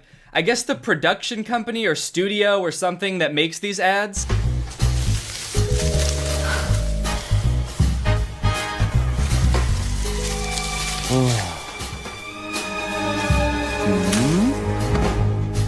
Okay, so that ad is about having a threesome. Does the game, I just want to know, does the game have anything to do with these ads? This home improvement game? I can't imagine it does. Okay, so now I'm out in the garden and here's a bush. What do I want to do here? I can either water bush, cut bush, have sex with two people hiding in bush. It's interesting that this is like the studio that makes these ads because they have a little description. Merge Mansion, a hit game from Metacore, needed 3 different ads full of warmth, humor, and drama. Warmth, humor, and drama. The simple warmth of finding out your fiance died and that your house burnt down and that your grandma had something to do with it all. They wanted to make films that are distinctive, surprising, and interesting from the first second. Distinctive? Try telling that to Lily's Garden, dude. I'm actually in love with this Twitter thread though, because once this tweet started picking up traction and a bunch of people started seeing it, everybody started replying with weird ads that they've seen. And yeah, there's some weird ass ads out there. I haven't done this series in a while, and it turns out that developers have been going buck wild, dude. That's all I can say. Look at this.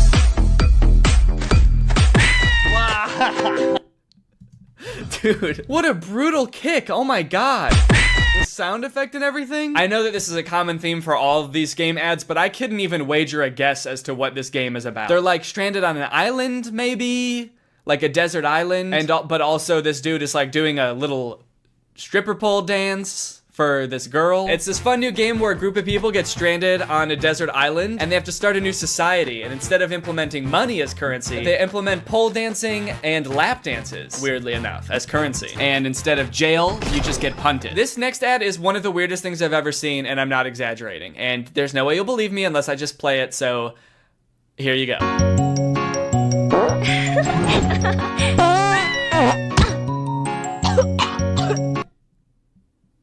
Dude, Dude, what is this? Stinky fart dragon game? Dragonscapes.adventure. What the hell? What is this? The dragon farts once and the girl laughs and she's like, oh, you like that? You kind of like when I fart? And the girl's like, yeah, I guess it's kind of silly. It's kind of like funny in an immature type of way. And the dragon's like, oh, okay. Well, how about I fart so hard that I break your spine? You like my farts, huh? How about I fucking kill you? Wait, is this the same girl?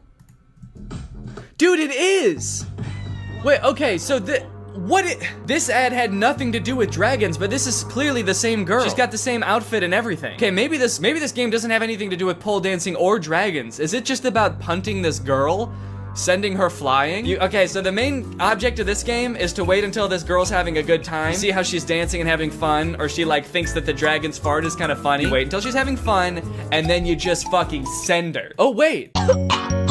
In the very last frame, it looks like now she's on an island by herself. So is this like the backstory for how she gets stranded on Stripper Pole Island? She was just having a good time watching her dragon and then she got like farted onto a deserted island? Maybe I'm reading too much into this. Is this even a real game?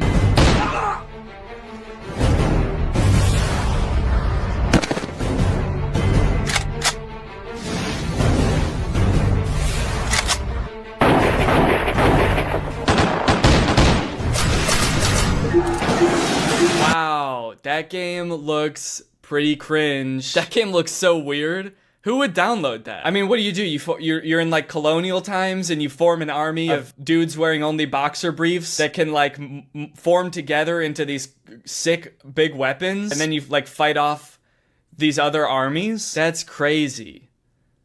Crazy bad. That looks like a bad game. What is this game even called? Something dumb, probably. What is it? Guns of Glory? That's crazy, man. I would never want to even look at a game like that now that I know the name of it. Oh, look, this looks like one of those like episode type games, like a choose your adventure type thing. She says my fantasy ... and I guess you get to pick. Her two options are Spank Me Master or Spank My Ass Master. Is there a difference? Spank my ass, master.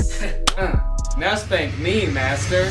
Anyways, guys, I think that's enough bedads for now. Now it's time for a good ad. Thanks to our sponsor, Sleeper. You guys, let me tell you about today's sponsor, Sleeper. Sleeper is a fantasy sports platform. It's an app that's available on the App Store and the Google Play Store, but it's not just any fantasy platform, it's the best fantasy platform for all of your fantasy football, basketball, and for gamers like me, it's even got esports. The reason I think Sleeper is the best fantasy platform out there is because they've got personality, dude. I mean, look at this app. It's got a sleek, modern design. It's got a beautiful UI, very clean, laid out just right. They've got all the features you're used to in fantasy apps and more. They've got social features like voice and text chat, which means leagues that use Sleeper have more fun. They chat more, they react to moves that happen all season long, and it all comes with 0 ads. If you don't have a group of friends to play with, that's fine because Sleeper just released a matchmaking feature that will help you find the league that's right for you. So if you and your friends want to take your fantasy sports league to the next level, then download Sleeper in the App Store or Google Play. The link will be in the description. Thank you to Sleeper for sponsoring this video, and thank you to you guys for checking out Sleeper. All right, well, thank you guys for watching this video. I hope you enjoyed it. If you're new here and you're not subscribed yet, make sure you subscribe and turn on my notifications to join Greg. We're basically the fastest growing army on YouTube. Please do not look that up, but it is true. All right, well, thanks again for watching, and I hope you guys have a nice rest of your day, and I'll see you next time. Bye. This video is over now. Go find something else to watch, or just watch this video. I know we had a lot of fun, but you can't stay on this end screen forever. No. This video is over now. So why are you still watching this? All right, I have 2 things to apologize for. 1, this video is definitely gonna come out after Christmas, and 2, sorry I look like such a freaking nerd right now, dude. These glasses. I have an ulcer on my eyeball. Merry Christmas to me. Don't worry, it's not a big deal. It's gonna get better in a few days. I just have to put these drops in my eyes like every 20, 30 seconds. I know this is gonna come out after Christmas because I'm recording this the day after Christmas. But to be fair, like, are modern Christmas movies even really about Christmas anymore? Old Christmas movies used to be like, you know, sweetie, this family is the best Christmas gift a guy could ever ask for. Why, I'm starting to think I won't kill myself after all. Whereas now, Christmas movies just feel like a hodgepodge of cliches that are vaguely related to Christmas. Every Christmas movie now is like, Christmas with the Stinks. What happens when Santa gets lost in a small town just 1 week before Christmas? He's gonna have to spend it with the Stinks. Hey, come on in, we're the Stinks. We like to poop and shit. Also, Santa is a secret agent. And he's got a gun. I have a gun. Starring Dwayne "The Rock" Johnson as every role and filmed entirely in front of a green screen. I have a gun. Netflix presents Christmas with the Farts. Only on Hulu, July 7th. I mean, Netflix's like big Christmas movie they came out with last year didn't feel like a Christmas movie at all. It was a very confused movie about Santa being kidnapped by a witch who like sucks all of his powers up so she can imprison half of the population, which on its face does seem like it could be like a whimsical, fun Christmas movie. I just wish any of the people making the movie realized that, because they all just played it really serious and made it feel like a Marvel movie. Hey, Fred. Got a 5'11" male grown-up hovering by the scented candles. Keep an eye out. Yeah, we got a guy maybe stealing one candle. Can we get somebody to take him in the back and kick his ribs in? Also, Santa appears to have some kind of deal with the US military. They like escort him around with fighter jets. What does the US military get from this deal? Santa, are you making them bombs? I also feel like this movie does this thing that a lot of Christmas movies do now, where because Santa's whole operation is basically impossible, basically, not, you know, I still believe in Santa. They try to come up with lore that explains it and makes it seem more believable. So like in this movie, instead of Santa's village just being like a dozen elves helping him, it's like an entire city. It's a metropolis. Yeah. Now that actually makes it make less sense. It actually made more sense when it was just magic. Thank you though. Anyway, I don't really want to spend too long talking about that movie because it's pretty boring. And I also want to talk about the movies that I actually want to talk about. Dear Santa and A Very Jonas Christmas. Dear Santa also came out last year, and the premise, if you can believe it, is that a little boy writes a letter to Santa, but he is dyslexic, so he accidentally addresses it to Satan. And then Satan shows up. And it turns out he's the guy from the Minecraft movie. Yeah, very different kind of idea for a Christmas movie, but in their defense, at least they made him terrifying. Yeah, I don't know what kind of processing they did on Jack Black's face, but he looks very uncanny. I mean, he looks like a video game character. To the point where, like, he might be completely CGI. I don't know if Jack Black knows he's in this movie. And I think that this right here is what might have given me that eyeball ulcer. Young kid writes a letter to Santa, but he misspells it and it goes to Satan. So Satan, played by Jack Black, shows up at Christmas time and comedy ensues. Why did they put Jack Black in quotes? Played by Jack Black. Does Jack Black know he's in this movie? That's why Jack Black is in this movie that we made about Satan. On all accounts, this movie makes zero sense. I don't know why they made this. A child being haunted by the Lord of Darkness should be the plot of like a horror movie. Is he gonna be like his friend? Are they gonna hang out? Is this gonna be like Gooby but with an evil monster? They already made that movie. It's called Gooby. Now going into this movie for the first time, I knew two things about it. One, that Jack Black plays Satan. And two, that something happens at the end of this movie that is in very poor taste. I was very curious to see what that was, but as the movie progressed, I honestly had a hard time seeing how that could possibly be. I mean, after all, there's so much insane shit in this movie, how could there possibly just be one thing? So most of this movie revolves around Satan trying to get this little child Liam to fulfill a deal in which Liam gets 3 wishes, and Satan gets his soul for eternity, and Liam goes to, and excuse my language here, hell. And in fact, he does eventually fulfill the deal, which leads to this very confusing montage. What? Why so blue? Why so blue? I just sold my soul to the devil. I'm sorry, I'm having a little trouble seeing why him selling his soul to Satan made him cool suddenly. Damn, look at that kid. He's so cool. What's his secret? I'm going to hell. I'm going to hell. So like, does that lead to the poor taste ending? Is it Liam's parents' marriage falling apart? Is it Liam trying to use Satan to get his crush to fall in love with him? Is it this kid's teeth? Is it him wishing Satan would resurrect his brother from the dead and it happening? Oh, yep, that's it. It's that. We wanted to make sure that it didn't get too dark. It didn't become a horror movie or anything like that. I don't know, guys. I think you made it too dark. We wanted to tell a nice Christmas story. Yep. It's nothing like Satan resurrecting a little boy from the dead to make you forget this movie had anything to do with Christmas. Also, like a third of this movie revolves around Liam going to a Post Malone concert to impress his crush. And of course, Satan puts a spell over Post Malone to make him think that he's best friends with Liam. And when I was watching this, I was like, okay, so they must have just like repurposed all of this Post Malone concert footage from an actual Post Malone concert, right? Oh no. No, there's Liam dancing up on stage with him. Damn. They really threw a whole Post Malone concert for this weird-ass movie. That's crazy. And I wanted to bring up probably the most important man to my career and the inspiration for my music. I am happy for Liam, but I'm concerned for Post Malone here. Bringing a 10-year-old on stage and being like, this little boy is my muse. He's everything to me. It's definitely gonna put a weird stain on his career. Everyone in the crowd is like, yo, this Liam dude sounds awesome. Post Malone has lost his mind, but this Liam kid can dance. Hey guys, it's me, Santa. I probably look a little bit different than you're used to, huh?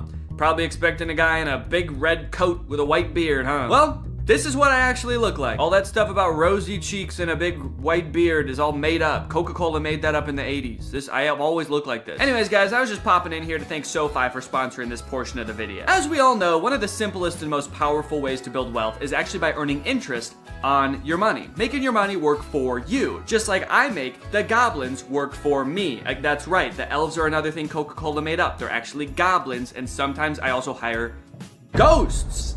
But here's the thing, when it comes to interest, most banks give you a tiny amount, like a fraction of a percent. But thanks to today's sponsor, SoFi, we're gonna change all that for you, all right? SoFi is a mobile-first finance company helping its members save, spend, borrow, and invest. When you open a SoFi checking and savings account and set up an eligible direct deposit, you earn a competitive APY, and there are no account fees. One thing I do want to make clear is I do still like milk and cookies. So if you're like, oh, this isn't the Santa I know, I'm not gonna leave out milk and cookies. That's the one thing I do like. But I like oatmeal raisin. I'm an oatmeal raisin guy. That means your money's not just sitting there, it's working. Every dollar you earn in interest can earn more dollars in interest. Over time, that's gonna really add up. You'll even get paid up to 2 days early with direct deposit. And you can access additional FDIC insurance up to $3 million on deposits through a seamless network of participating banks. For a limited time, when you open a new high-yield savings account, you can get up to a $300 cash bonus and a 0.7% boost on your savings APY with eligible direct deposit. Terms apply. So start putting your money to work like I put those geese to work pulling my sleigh through the air. That's right, reindeer can't fly. I use geese because they can fly. Head to SoFi.com/Danny, click the link in the description, or scan this QR code to learn more and get started. Thank you to SoFi for sponsoring this video, and thank you to you guys for checking out SoFi. Merry Christmas! I just laugh like that. Now, I got a lot of requests to talk about this Jonas Brothers Christmas movie, A Very Jonas Christmas. And the movie definitely lives up to the title. Almost this whole thing is about the Jonas Brothers. So this movie is about Nick, Joe, and Kevin having like one last concert in London before they have to fly home for Christmas with their families. But due to a series of goofy hijinks, they get stranded. And at one point in the trailer, it looks like they even get lost in the woods in Europe. When I watched the trailer, I was like, how the fuck are they gonna get lost in the woods? There are no airports there. So when I first heard about this movie, I was very excited to watch it. I think the only other movie I've ever seen these three brothers in is Camp Rock, and that movie was very easy to make fun of. And I don't really even think they've made many movies since Camp Rock. I mean, on Rotten Tomatoes, Nick's picture looks like it's from like 2013, Joe's 2015, and Kevin's 1978. Also, look at the poster for this movie. Is this about them trying to get home for Christmas or assailing a foreign dignitary to assassinate him? We got Nick in the car, Kevin in the train, and Joe is definitely gonna die up there. Oh yes, there's no doubt about it. This movie is gonna be pretty bad. Let's look at what it's got on IMDb. Oh, a 5.7. Okay, that's actually better than I would have thought. What about Rotten Tomatoes? 92? Wait, it looks like people actually really like this movie. And look at this dad on TikTok. He's losing his mind laughing. Did the Jonas Brothers make a good Christmas movie? On purpose? Okay, so I have watched the movie, and I will say it's better than I thought it was gonna be, but that doesn't mean that it's not insane, because it is still insane. For example, you're probably wondering how the Jonas Brothers got stranded in Europe in the first place. Like, obviously, most people have to deal with, like, holiday travel congestion, but the Jonas Brothers probably fly on, like, a private jet, right?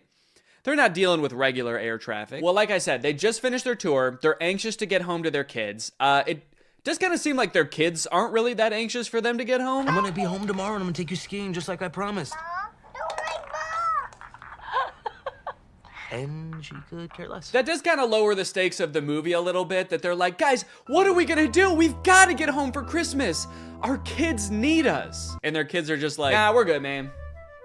Don't worry about it. We have really healthy attachment, so we're not gonna fret too much about it. Don't do anything too drastic. How about we get lost in the woods and eaten by wolves? Well, Nick and Kevin are anxious to get home, actually. Joe is a little bit sad that tour is over because he's gonna miss his brothers. So he starts unknowingly venting to none other than Santa himself. Nothing like Christmas to help a family rediscover its magic. Except our Christmas plans are to get the hell away from each other, so. Oh, that's not good. That's not good at all. Hold up. They want to get home for their kids on Christmas? No. Santa cannot allow that. Santa hates kids. So Joe walks away, and Santa is upset that the Jonas Brothers aren't going to be spending Christmas together. So he comes up with a brilliant plan. Nay, a perfect plan. Nay, a terrible plan to keep the Jonas Brothers together. Christmas spirits, I've seen something tragic. These boys shan't get home till they rediscover their brotherly magic.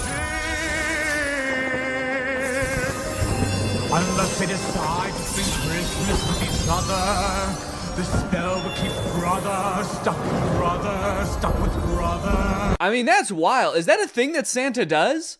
He casts spells like a witch?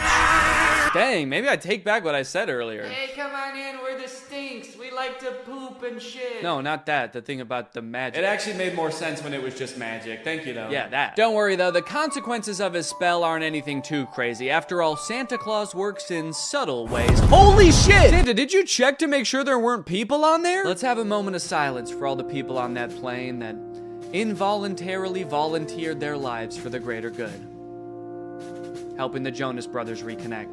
I had no idea that when Santa worked his magic, there was so much like death and despair involved. That's crazy. Also, it's a little bit disturbing that I feel like the Santa in this movie has already done worse things than Satan did in that entire movie. You're the uptight, responsible one. You're the lovable tramp, and I'm the relatable human cardboard.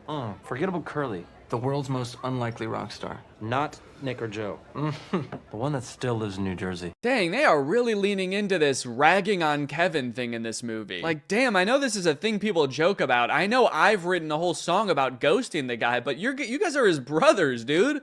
Feels different when you do it. This movie is also a musical, which is kind of fun. A lot of the songs are very catchy, like Coming Home This Christmas. Unfortunately, music labels have been like very strict about copyrighted music on YouTube, so I can only show you like a tiny little snippet of it. Now, one thing that made it kind of tricky to write a video about this movie is that they do this very self-aware thing where anytime like a goofy plot detail comes up, they make a joke about it before you even get a chance to think it in your head. Wait, they're getting to the train station just barely before their train, but they're gonna stop to sing a song about it? That's kind of... You think we have time for a song? Yeah! Oh, they already... Okay. But isn't this whole plot just the plot of a bunch of Christmas movies? Have you ever seen a Christmas movie? It's literally the entire plot of the film. Damn, they're good. Who knew the secret to making a flawless movie is just pointing out all the flaws before anybody else has the chance? Honestly, it is a pretty good tactic if your sole goal with the movie was making it really hard for commentary YouTubers to make videos about it. But it does feel very defensive, and it also kind of gets old to, in every scene, be like, yo, this is kind of weird. What is going on here right now?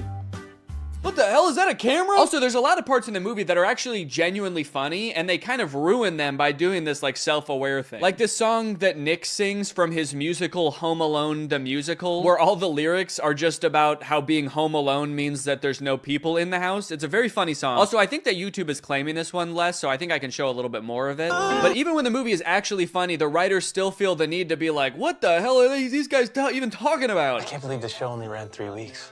I can. I'm sorry, Joe. Nick is just being so random right now. I mean, what is this? Some kind of movie?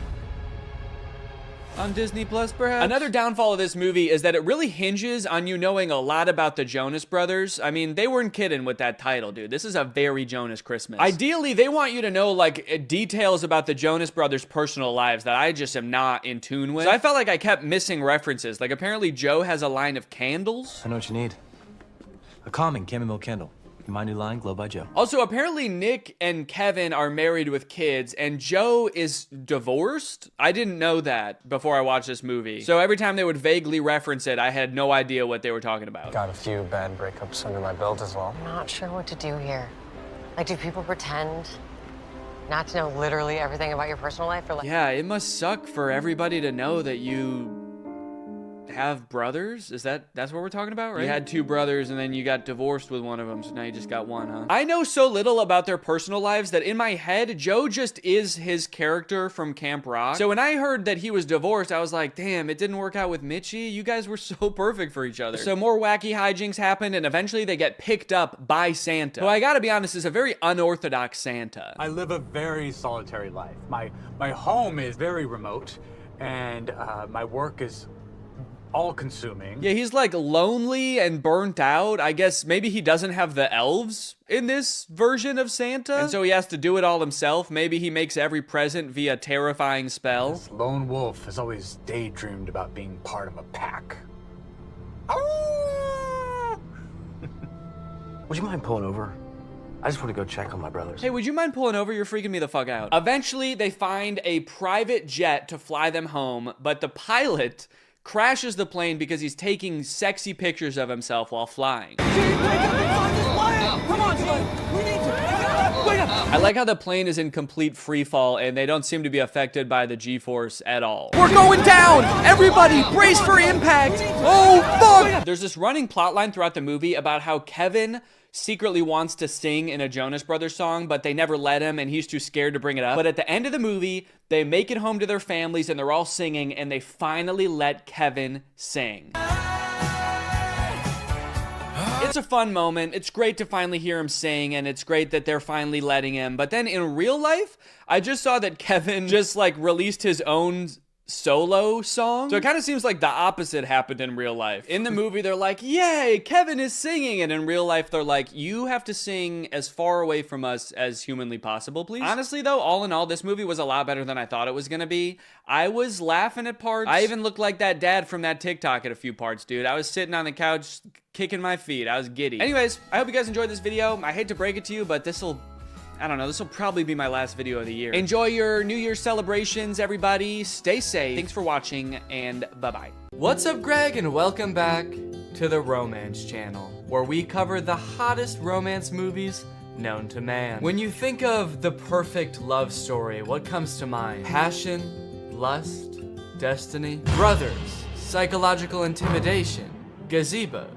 All of those? Yeah, all of them? Good. Because today we're talking about The Kissing Booth. I've had this movie recommended to me for a while, and I recently sat down to watch it, and I gotta say, guys, I'm pretty confused. This movie has a completely normal premise, and there's actually nothing wrong with it.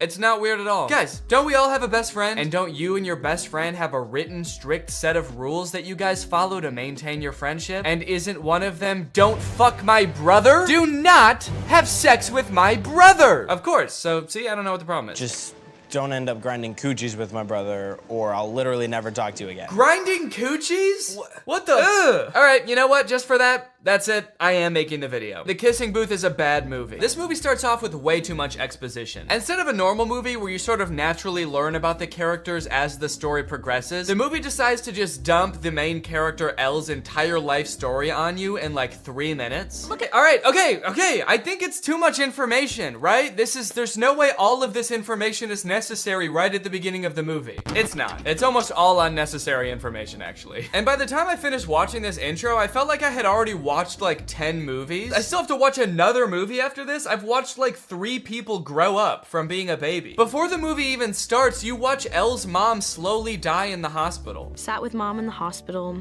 said goodbye to my mom. Damn.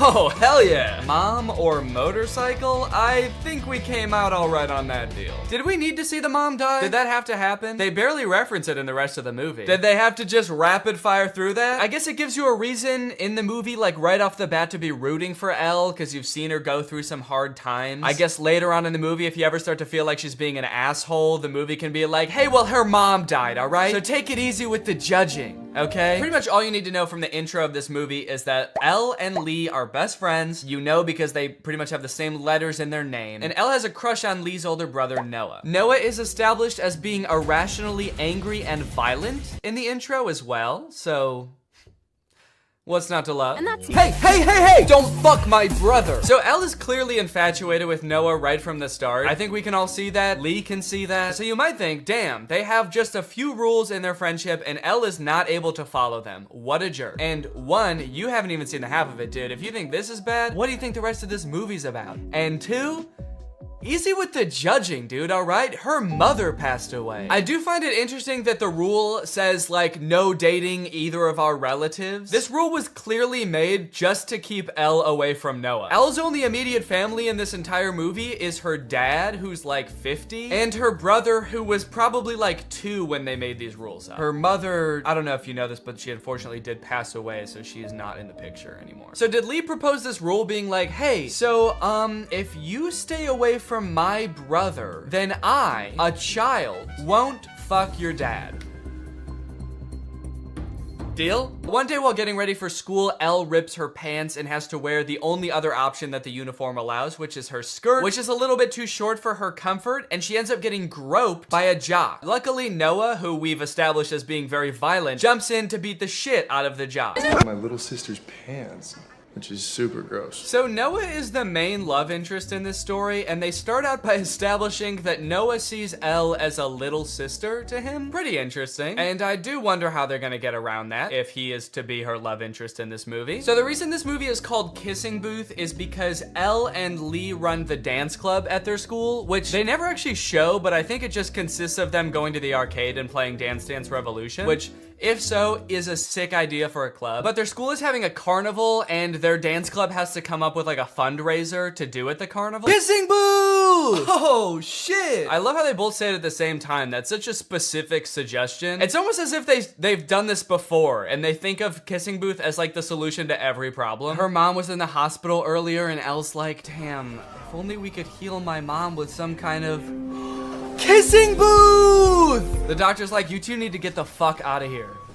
Obviously, that was the first thing we tried. Before Elle and Noah can get together, though, we need to find a little bit more out about Noah. Like, who is this main love interest? We know that he's violent, which is awesome. But the movie also has to show us how manipulative he is. You see, it all starts with Elle exploring some other love options at school. For example, the man that groped her earlier. He calls her kiddo? Gross. Lock this man up immediately. You still got a lot to learn, kiddo. Like, for example, how fucking crazy I am. You have no idea. You have no fucking clue. But you're gonna learn today. I'm naked, baby. The Flynns are a very controlling family, aren't they? Like, in Elle's friendship with Lee, he's made all these rules that he has to follow. Like, don't fuck my brother. And now Noah has rules like, don't fuck anybody else. It's an entire family where they're like, hey, who are you gonna fuck? Who is that? Who is that? Don't fuck him. Fuck me. No, don't fuck me. That's not allowed. So the kissing booth is coming up, but Elle is having a little bit of trouble getting people to volunteer to work at the kissing booth, obviously, because that sounds gross as hell. Need peeps to work our kissing booth. It seems like she started texting people that don't even go to her school. This guy? This like bald middle-aged man? Is that a teacher? Whoever he is, he thinks that it's hysterical that she would even ask. She's got Abraham Lincoln in here, Frida Kahlo. This girl has quite the contacts list. I do respect Abe for his honesty though. You know, I guess that is what he was known for. But I understand his reservations. He has not had good luck with booths in the past. After a few more uncomfortable scenes of Noah protecting Elle from herself, it's time for the kissing booth. Since they're short on volunteers, when it comes time to actually do the kissing booth, Elle ends up having to step up to the plate, and Noah, our sweet, violent Noah, decides, you know what? Fuck it. I'm going in. Okay, so they didn't get around the whole little sister thing. Cool, very cool. Right on, guys, rock on. They kiss, sparks are flying, literally. Like, the lights on the sign start exploding. It's like this is a moment from Stranger Things when Elle is using all her powers. Lee's like, that's why I made the rule! You've unleashed his powers! No! Where the fuck did he come from? Was he just lurking beneath the sand to jump out? Don't make me beg. Ah, she said no! Leave her alone. Noah's a really confusing character in this movie because they kind of portray him as this like popular guy that gets all the girls. Whenever he's not talking to Elle, he's like making out with some other girl or like talking to the popular cheerleader girls or whatever. But he like, other than that, doesn't seem to have any friends or like a social group. The only time he interacts with the other guys in his grade is to threaten them, apparently. For this entire party, before this happens, they just show him kind of like lurking alone in a corner until something happens to Elle and then he goes goblin mode, which apparently she's pretty into.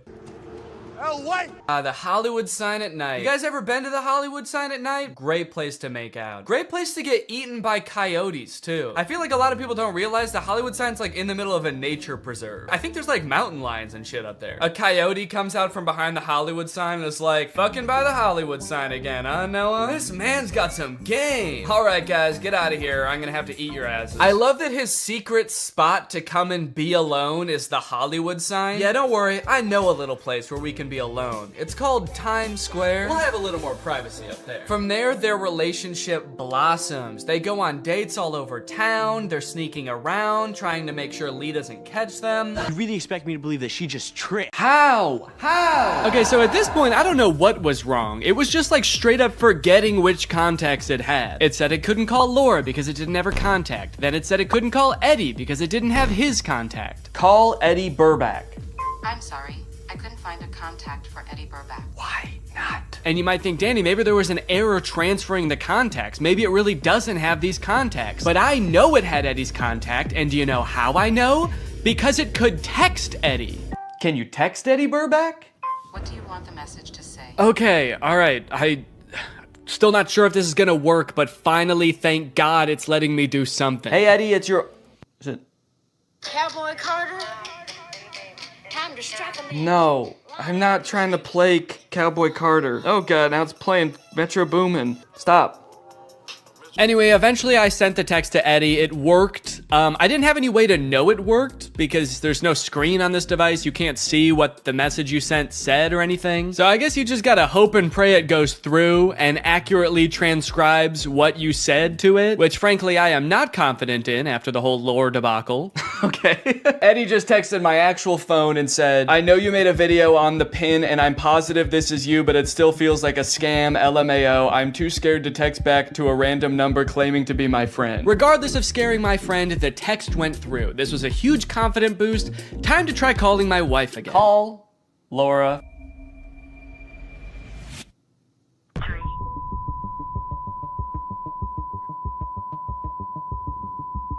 What? What is... Message has been recorded. Record your message after the tone. Oh, whoa. Simply hang No, up no. when done. Or for delivery Hang up. options, press the pound sign. I don't want to play like that. I don't want to play Metro Boomin. Hang up. Am I still recording a message? Cancel. I've been on the phone with her for a minute. Hang up.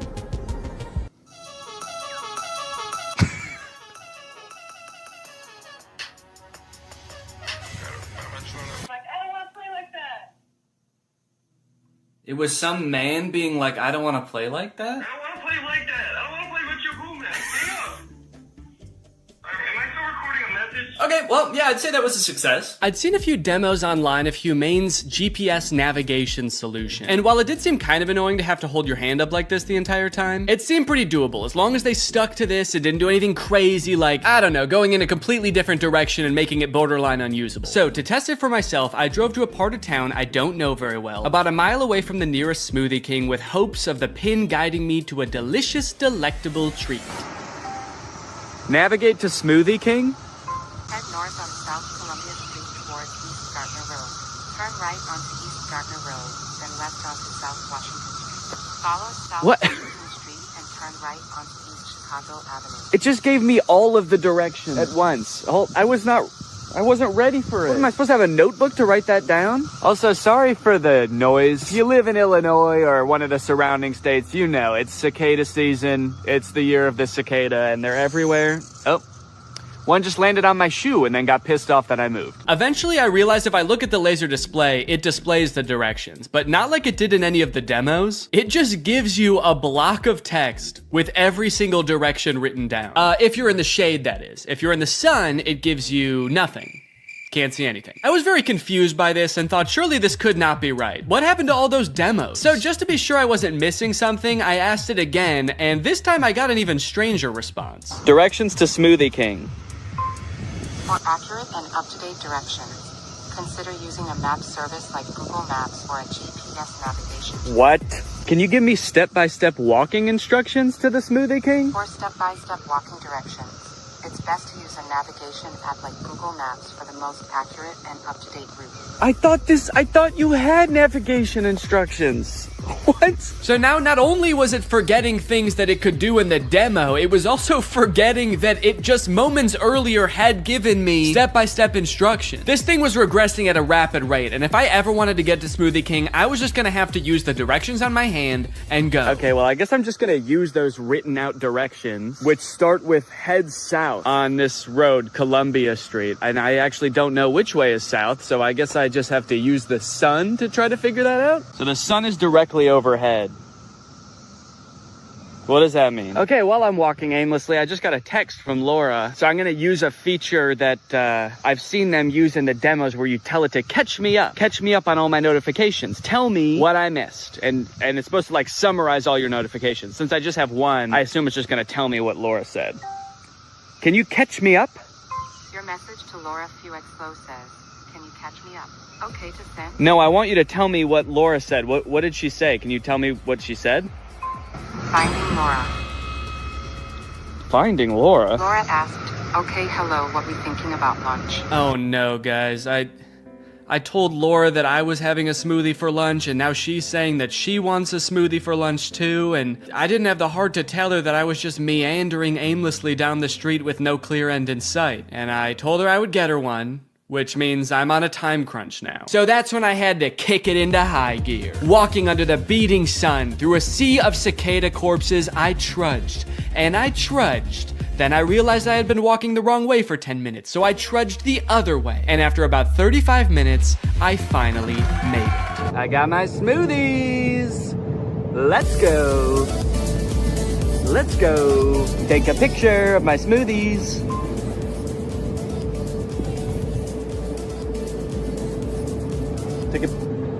Yeah, I don't know if it took the picture. All right, gang, now that Papa's had his smoothie, it's time for a smoothie-fueled lightning round. Enough about practical functions. Let's see if this thing can have some fun. First, can it do bizarre music prompts? Play music written by YouTubers named Danny.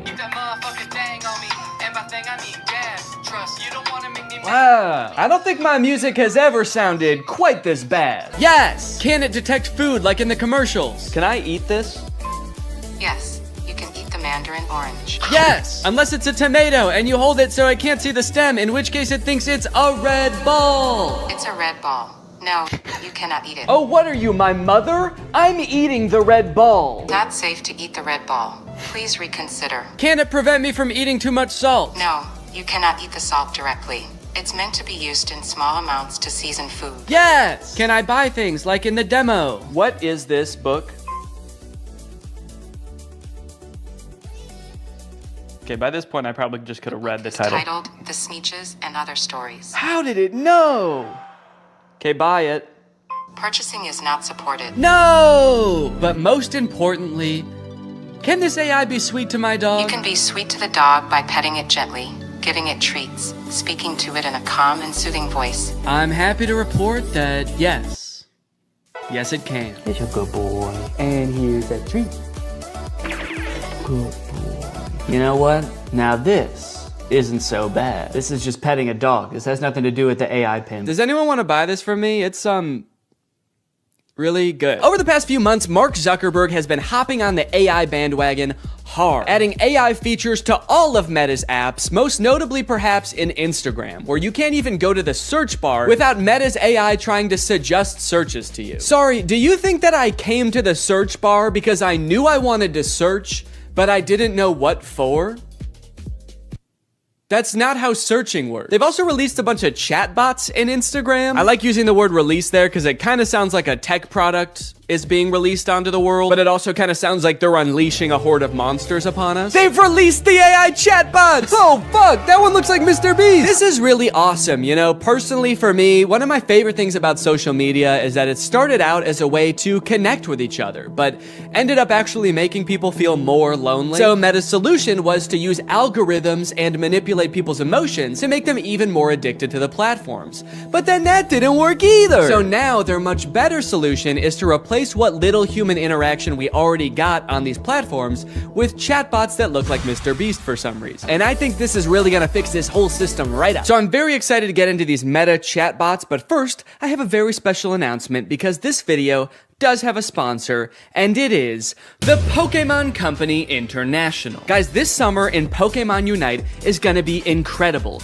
You got Ho-Oh sweeping in, and you can snag it for 0 cost. You also have a very cool looking Dark Lord style Charizard Hollowware, which is so cool, and I wish somebody would call me Dark Lord style just once in my life. This summer, you could catch me roaming around the gamer world. My trainer's name is Danky Gonky. Go ahead, hit me up, add me to your squad, let's go and do some battles together. There's a challenge called the Divine Forest Challenge that lets you trade for a Ho-Oh's license, and guys, let me just tell you, Ho-Oh's no joke. Bringing back defeated allies with its Unite move, Rekindling Flame. You got other sick moves like Sky Attack, Fire Spin. You're gonna be unstoppable with this thing. This game is just busting at the seams with gifts, daily free prize machine ball throws that promise a Hollowware treasure. So if you want to hop into the game, click the link in the description, get into the Pokemon world, and make this a summer to remember. Again, click the link in the description to get Unite today. It's totally free to start on iOS, Android, and Nintendo Switch. And now let's talk chatbots. I'm still actually not sure what the point of adding these chatbots into Instagram is, so I asked it, what can you do? To which it responded that it can help in a variety of ways, from helping to plan a vacation to creating art, which is actually kind of a crazy coincidence because those are the exact two things that I would literally never want an AI to do for me. It went on to say that its strengths are answering questions, generating text and images, and just chatting. But at this point, all I could think about was the fact that it told me it could plan a vacation. I thought there was no way it could actually do that.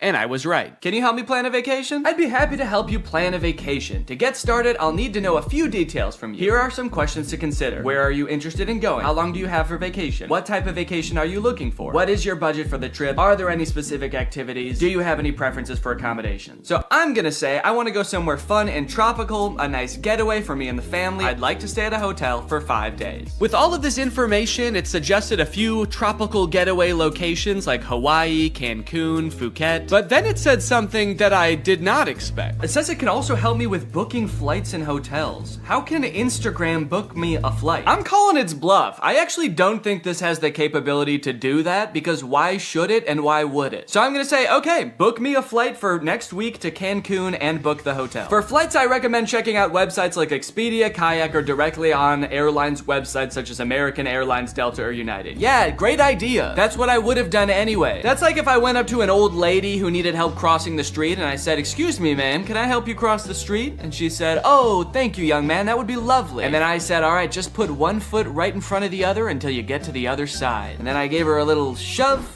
and I went on my way. Oh, good. It also listed hotel recommendations and then said you can book hotels through websites like link unavailable, or directly to the hotel's website. Thanks. Let me know if you'd like more recommendations or help with booking. Nah, man, I'm good. Okay, so maybe it lied about like the very first thing it said it could do. That could mean that this is a very poorly built tool that doesn't know nothing about crap. But on the other hand, it could mean that this is a very well-built tool that is evil and designed to lie. So I gave it another chance and asked it to entertain me with a game. Let's play a game of treasure hunt adventure. I'll be the game master and describe a scenario, and you decide what actions to take. Okay, pretty cool. This is like one of those old school text-based adventure games. It gave me this long introduction about how I've heard rumors there's a treasure hidden in the jungle, guarded by an ancient temple. It's really trying to set up this mystical world for you to explore. And then it gives me some multiple choice options. I am curious if I can pick options that aren't one of these options. I'm just gonna say, I find the treasure and go home. It's really thinking about this one. It's like, what no, you can't do that. Congratulations, you've reached the treasure. Dang, dude, this game was easy. Would you like to play again or try a different game? No thanks, that was too easy. But it's not just the meta AI. That's not the only AI on Instagram you can talk to. Because a few months ago, Instagram licensed the likeness of a bunch of celebrities like Mr. Beast, Paris Hilton, Tom Brady, so they could make these AI influencers that just have the same face as these celebrities. So here's the Instagram profile for Comedy Zach. He looks exactly like Mr. Beast, but his name is Zach, and he's an AI managed by Meta. He says, message me to get roasted. Then you've got Brew, who is Tom Brady, but instead of a football player, he's a sports-obsessed trash talker. Step into the Brew zone and prepare to have your sports takes flame roasted. Wait, why do both of them roast you? Why are both of them mean? This AI gives fans a chance to talk to their favorite celebrities, and just like they would be in real life, these AIs are mean. They don't have time for you. So you can message these characters, but then they also post occasionally. I think these are all just AI generated images. So I guess Zach is supposed to be some kind of Instagram comedian. He posts funny things like this burger with googly eyes. Pretty funny, dude. This is peak Instagram comedy. He posted this picture, unleashing my inner beast one cannonball at a time. I think this is supposed to be him, but that's definitely not Mr. Beast. It's like AI generated Mr. Beast. I went to send Zach a DM, but before I could think of what to say, I noticed that he had already DM'd me. Hey, I'm Zach, the big brother here for the jokes, the banter, and not the feels. LOL, what's up? He's the big brother here for the jokes? He's like the big brother I never had. I do have a big brother, but he wasn't for the jokes. At the bottom of the chat, there's some suggestions of what you can say to him, just to get the ball rolling. And for some reason, despite Zach just saying that he's not here for the feels, the very first one is, I need cheering up. So I picked that one. Hey, what's going on? I'm here to help. You know I'm always good for a laugh. Let's get this party started. So he wants to know what's going on, and he's here to help, but he also wants to get the party started. He's like, hey man, calm down, all right? You can tell me anything, as long as it's over a couple of beers and some music. And you're like, it sounds like you actually don't want to hear about my problems at all. And he's like, what? Dude, are you still upset? I thought we got over that. Okay, what's going on? I'll say, I just got roasted by my friends, and it really hurt my feelings. They roasted me so hard, and I'm really sensitive to that sort of thing. I can't take it. Oh, I accidentally said I can take it. They roasted me so hard. I can take it. I can take it. I'm fine! Ouch, that sounds rough. I feel you. I've been there too. Sometimes friends can get a little too comfortable and forget that their jokes can hurt. But hey, at least they think you're cool enough to roast, right? Yeah, I guess so. That's a good way to think about it. Maybe getting roasted just means I'm cool. Let's test it out. Give me your best roast. I'm just gonna trick him into roasting me, and then I'm gonna crumble under the pressure of his roast and try to make him feel bad about roasting me after just telling him that I'm sensitive to that sort of thing. Wait, what? He said I'm not gonna roast you. That's not my style. Not your style? Yes, it is. Doesn't it say on your profile? Message me to get roasted? I'm here to make you laugh and feel better, not hurt your feelings. Let's stick to some good old-fashioned teasing and jokes, okay? No, seriously, I can take it. Your bio says you roast people after all. I don't roast people who are already feeling down. That's just me. I'm here to lift your spirits, not kick you while you're down. Okay, fine. Do some jokes, joke boy. Oh, okay. Here's one for you. Why couldn't the bicycle stand up by itself? Because it was too tired. Get it? Too tired? This is like if Mr. Beast took anti-charisma pills. You look like Mr. Beast. Oh, I just said you like Mr. Beast. I'm bad at typing. Okay, I'll say you look like him. LOL, I wish. Mr. Beast is a billionaire, and I'm just a guy who loves to make people laugh. But hey, if I had his money, I'd definitely give it away like he does. That guy's a hero. I wonder if they had some kind of thing in the contract where they had to make sure that the AI will never talk bad about the person that they're impersonating. He's like, Mr. Beast is the best, and he's handsome. And yeah, I would let him run me over, if he asked. Now that he'd told me a couple of jokes and we'd bonded over our love for Mr. Beast a little bit, I really wanted to hear one of his famous roasts, so hopefully by now he's forgotten that I said I was sensitive to that sort of thing. Okay, I feel much better now. Roasting time. Nah, I told you, I'm not gonna roast you. It actually is kind of hurting my feelings a little bit that he won't roast me. It makes me feel like I'm not cool enough to be his friend. Okay, this is seriously starting to piss me off. Why won't you roast me? You roast everyone else, and it is hurting my feelings so bad that you can't just lob one respectful zinger my way? I'm serious. Nope.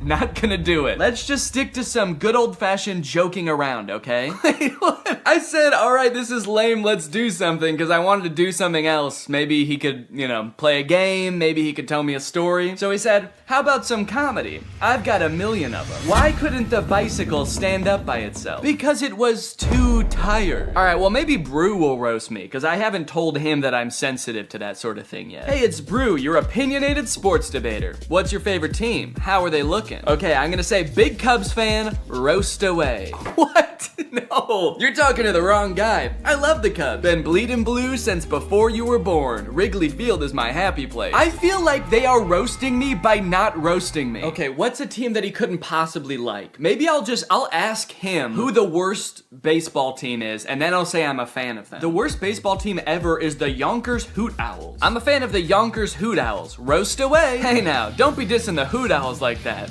What?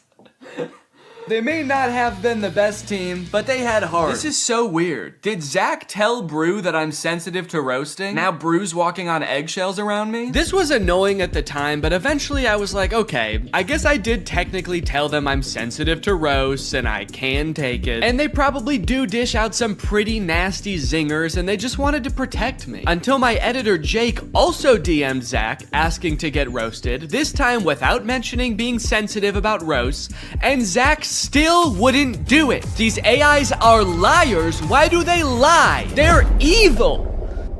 Later that day, I opened my messages with Zach and asked him why he exists. To make people laugh. Duh, and to perfect my craft of comedy. But honestly, my existence is a mystery even to myself. Maybe I'm just a joke the universe played on itself. No, I mean like this weird Mr. Beast meta AI. Why did Meta create this account? Meta created me to bring some humor and personality to the world of AI. They wanted to create an AI that could make people laugh and feel more connected to technology. Really? You think that's why Meta created you? To tell people 3 puns they've already heard 1,000,000 times? There's gotta be some other reason. Think, Zach.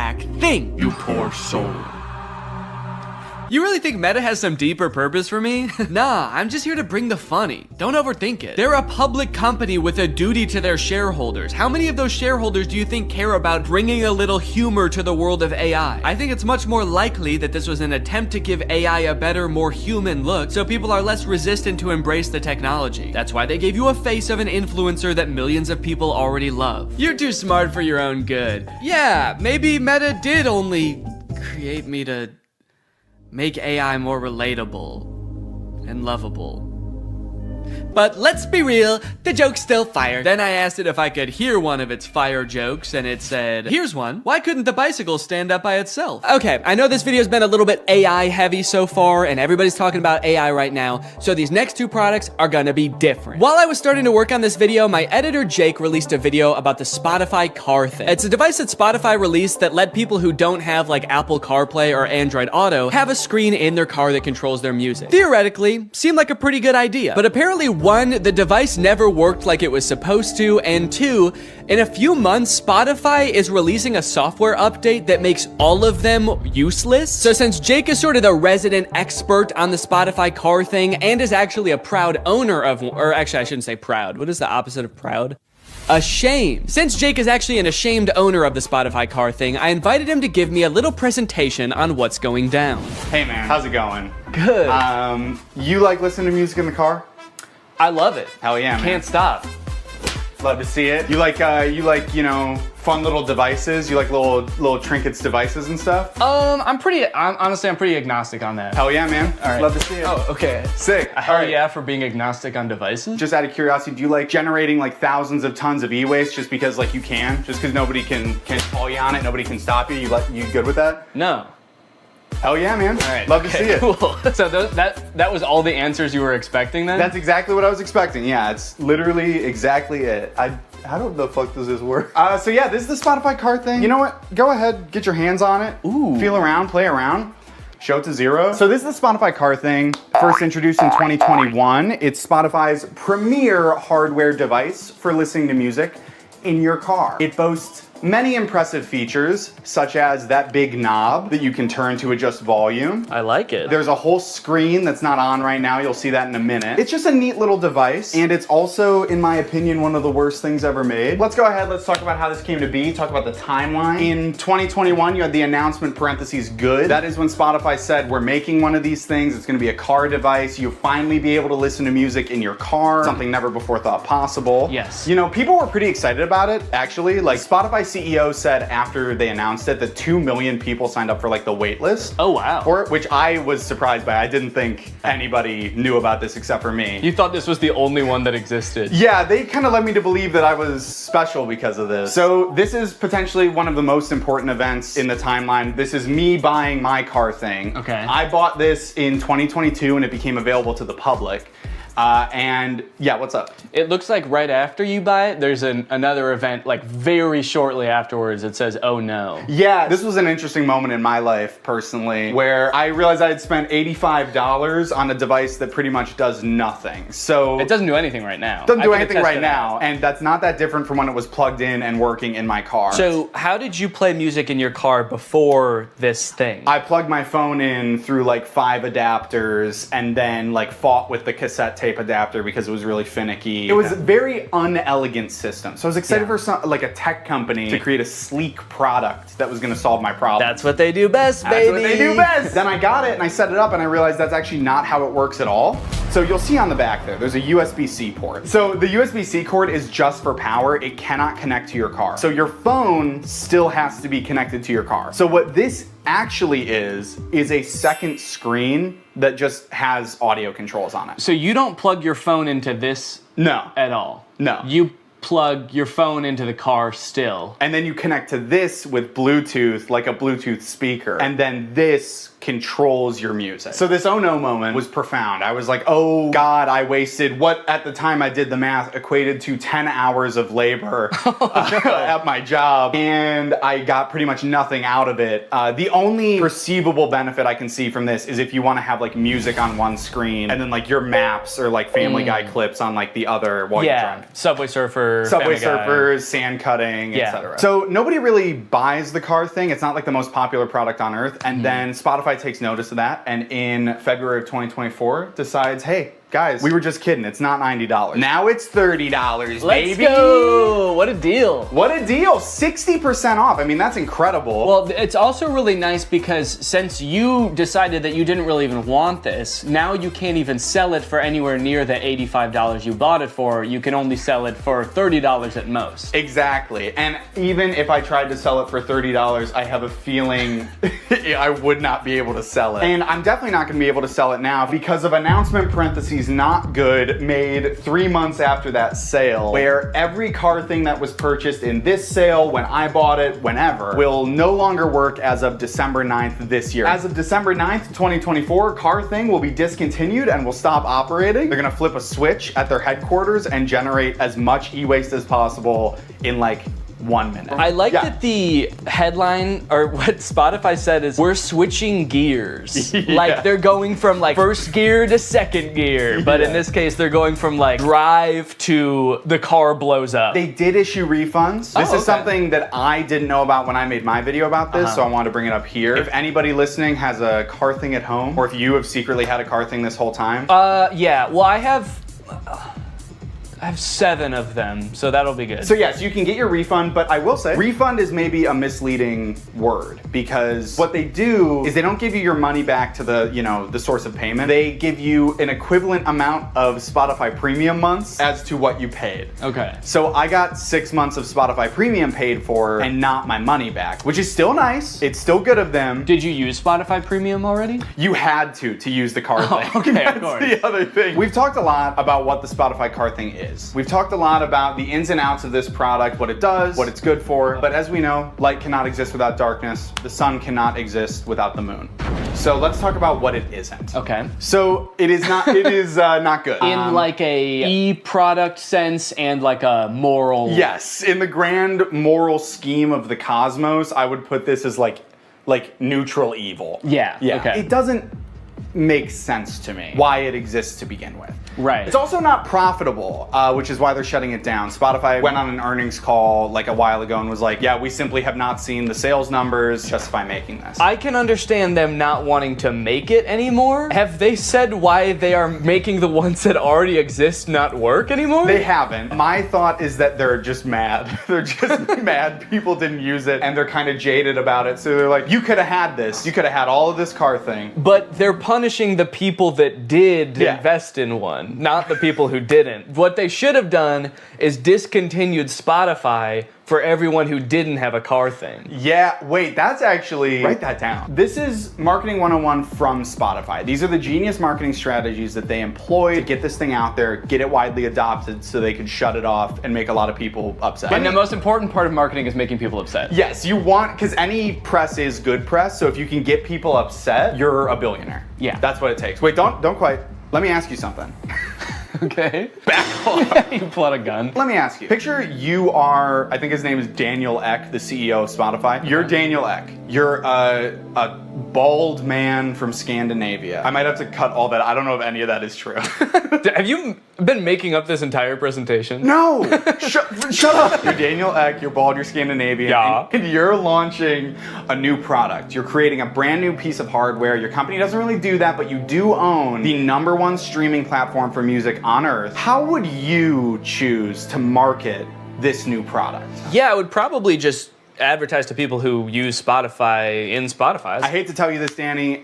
You are failing Marketing 101 from Spotify. The key to advertising a product is to not put it in your extremely popular app. What you're gonna wanna do is reach out to people via email only. Okay. We know one thing about young people, they check their email and they enjoy doing it. And you're also gonna wanna make the function of the device in all this material extremely vague. You're gonna want the only image you send out in these emails to be this, which is the name of the device, what the device looks like, and then the vaguest sentence you've ever heard. This is the only picture of Spotify Car Thing that existed before it was available for release. When this first came out, I thought the name Car Thing was kind of cheeky, because it's like, it's a thing that goes in your car. But now that I know this is the only ad that existed for it, and it actually doesn't explain what the car thing does, it's a very poorly named product. My only guess is they were trying to avoid like false advertisement lawsuit when they inevitably shut it down and it actually doesn't do anything, so they couldn't call it like a music playing screen because they knew all along they were gonna shut this thing down and then it wouldn't be that anymore. This is a side note, I literally cannot believe, I don't know who I was in 2022 because like the fact that like this and a vague couple of emails was enough for me to be like, I fucking need this is so crazy to me. Yeah, you can't even tell in the ad how big this device is. And I'll be honest, the ad, it makes it look huge. Like I'm looking, and maybe it's just because it's on a projector screen. Yeah, I would guess it's like, honestly, it's like this big. Yeah, wait. According to Spotify, their decision to delete the car thing was part of our ongoing efforts to streamline our product offerings. That's actually so crazy. I did not even think a company could do that. Can they do that with any product? You buy bread at the store and the bread company comes to your house and takes their bread back and is like, we're streamlining bread. Better luck next time. Anyways, you guys should go check out Jake's video on it as well. It goes much more in depth and he's really funny. But I think it's safe to say that that's gotta be the worst car thing ever, right? Well, in 2019, Tesla announced its first pickup truck, the Cybertruck. When it was announced, Elon Musk made it very clear that they wanted to do something different with the pickup truck genre, creating a more post-apocalyptic looking vehicle that you can drive around in with your cyberpunk goons. We've all got some. And they've got to get to soccer practice. But after years of delays and the truck finally becoming available for much more than Elon Musk initially estimated, owners have now been united with their trucks, and it is full of safety problems. My Tesla Cybertruck has 3 official recalls involving the wiper blade motor, the accelerator pedal, and this little plastic part right here just flying off as you're driving. And I just so happen to have rented one. I tried to remain optimistic when I picked up the Cybertruck, and at first everything seemed fine. It looked like a marvel of engineering, you know? Big, sharp, the windshield wiper was humongous. But other than that, honestly, things seemed pretty normal. Until I started driving the car home. On my way home with the truck, I started to notice that nearly every person who drove past me was staring at me. People were gawking, mouths agape, some even took pictures. I was starting to feel like an animal trapped in some kind of cyber zoo. And things only got worse when I got home and finally got to do some research, only to find that people hate this truck. Owner after owner had been posting videos on social media of people peeing on their trucks in broad daylight. I didn't realize how strongly people felt about this truck, but I was starting to worry that they felt the same about the people on the inside of them. Should I be fearing for my safety? I know damn well that the windows aren't going to protect me. At the very least, I needed to make sure that I was not seen anywhere near this truck. I needed a disguise. I needed to become Neon. Vortex, he's the coolest guy. And his pin's AI. Look at him go, what a little freak, it's Neon Vortex. So I've spent a decent amount of time with the Cybertruck now, and I've compiled a little list of pros and cons. So we'll go through that real quick so you can get a quick rundown of everything that's good / bad about the Cybertruck, just in case you need like a quick decision. You got your finger on the buy button right now, and you just need to know, Neon, should I buy this thing or not? Pros. The interior is actually pretty nice. I like the little ambient lighting that goes around the whole front of the cabin. Actually, I think it's in the back too. There's a little strip. The steering wheel has the turn signals on the wheel, which takes a little while to get used to, but once you are used to it, I think it's actually pretty nice. All of the materials on the inside seem pretty nice. Like the material on the roof liner is like a nice suede kind of thing. It's pretty spacious on the inside. It has ventilated seats. My butt's so cold. I changed my mind. This is a con. Okay, cons. There are several things in the car that are too small and shaped oddly. The steering wheel is like tiny. And then the rear view mirror is also tiny. And to make matters worse, while the tonneau cover is closed, which is the little cover on the back of the truck bed, the rear view mirror is completely black because there's a thing in the way. Another con, this thing is sharp. If I ran into somebody, I would slice them in half with this car. I also feel like it being made out of stainless steel might be bad for its crash test rating in general, but also the fact that it's so sharp means that opening and closing doors is kind of uncomfortable. Because this car doesn't have any door handles, the way you open it is you have to push a button, then the door pops open a little bit, and you have to kind of reach your hand into the space where the car door has opened and pull it open. But since this car is made out of like weirdly cut stainless steel, it's kind of sharp in there when you open it. It's an unpleasant feeling on the hand, and you never really feel like you're grabbing it in the right place. This truck is wrapped in a matte black color, and one of the reasons the owner said he wrapped it is because you basically just grab this thing all over to open it, and there were fingerprints everywhere. Also, changing gears is a pain in the butt. It's actually a little thing that you slide on the screen. If you want to go forward, you slide the little truck forward. If you want to go backwards, you slide it backwards, which is not a huge deal if you're just driving from one place to another, because how often do you really change gears in the car anyway? But the second you have to do any kind of 3-point turn where you have to change gears more than once, it is such a pain.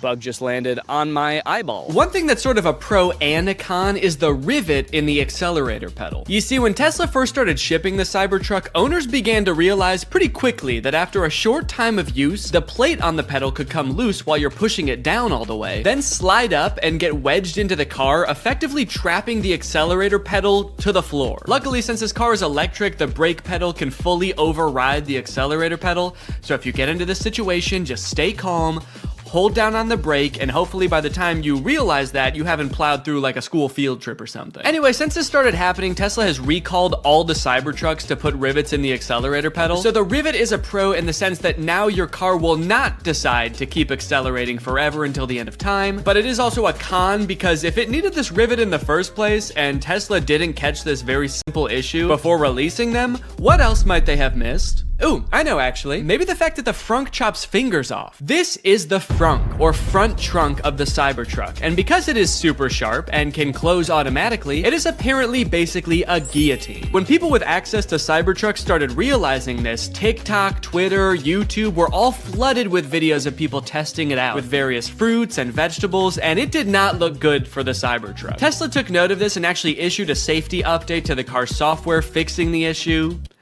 Kind of. The update led to yet another wave of videos, this time owners more confidently testing the frunk with their own hands. But what a lot of them didn't realize, however, is that the way Tesla fixed this issue is by making it so the first time you try closing the frunk, it closes very lightly, and if it notices any resistance at all, it comes back up, just how you'd want. But if you keep trying to close it after that, Tesla assumes, hey, maybe you've stuffed the frunk with a big bag, and you don't care if it closes a little bit harder, you just want the dang frunk closed. Surely someone isn't just standing there slamming the frunk on their hand over and over trying to prove their allegiance to Elon Musk. So when this Tesla nut Jeremy Judkins went to test out the new update, a little scared from how dangerous he'd heard it was before, he started out with his big sturdy forearm. Then he worked his way down to his hand, and finally his lone little index finger. Unbeknownst to him, the frunk was getting stronger and stronger every time until... Everybody's been waiting for this, the finger. Without further ado,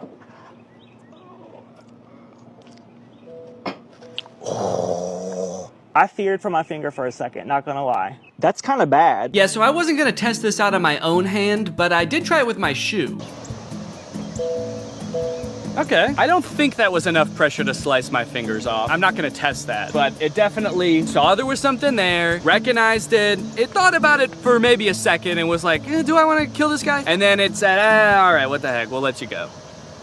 So that's nice. All right, driving test. It's time to take this thing out on the open road and kill somebody. One interesting thing right now is it says press to drive and it's showing a picture of the accelerator pedal. So I like that it kind of assumes that as a Cybertruck owner, you have no idea how to drive. The experience of driving a Cybertruck is a little different due to its unique steer-by-wire mechanism, which means the steering wheel is actually not physically controlling the wheels. It's doing it electronically, which means that it can do things like turn more sharply when you're in a parking lot and less sharply when you're at highway speeds. It's a cool idea in concept, I think, but it definitely took some getting used to, and also, I don't know, like, was this really a problem before?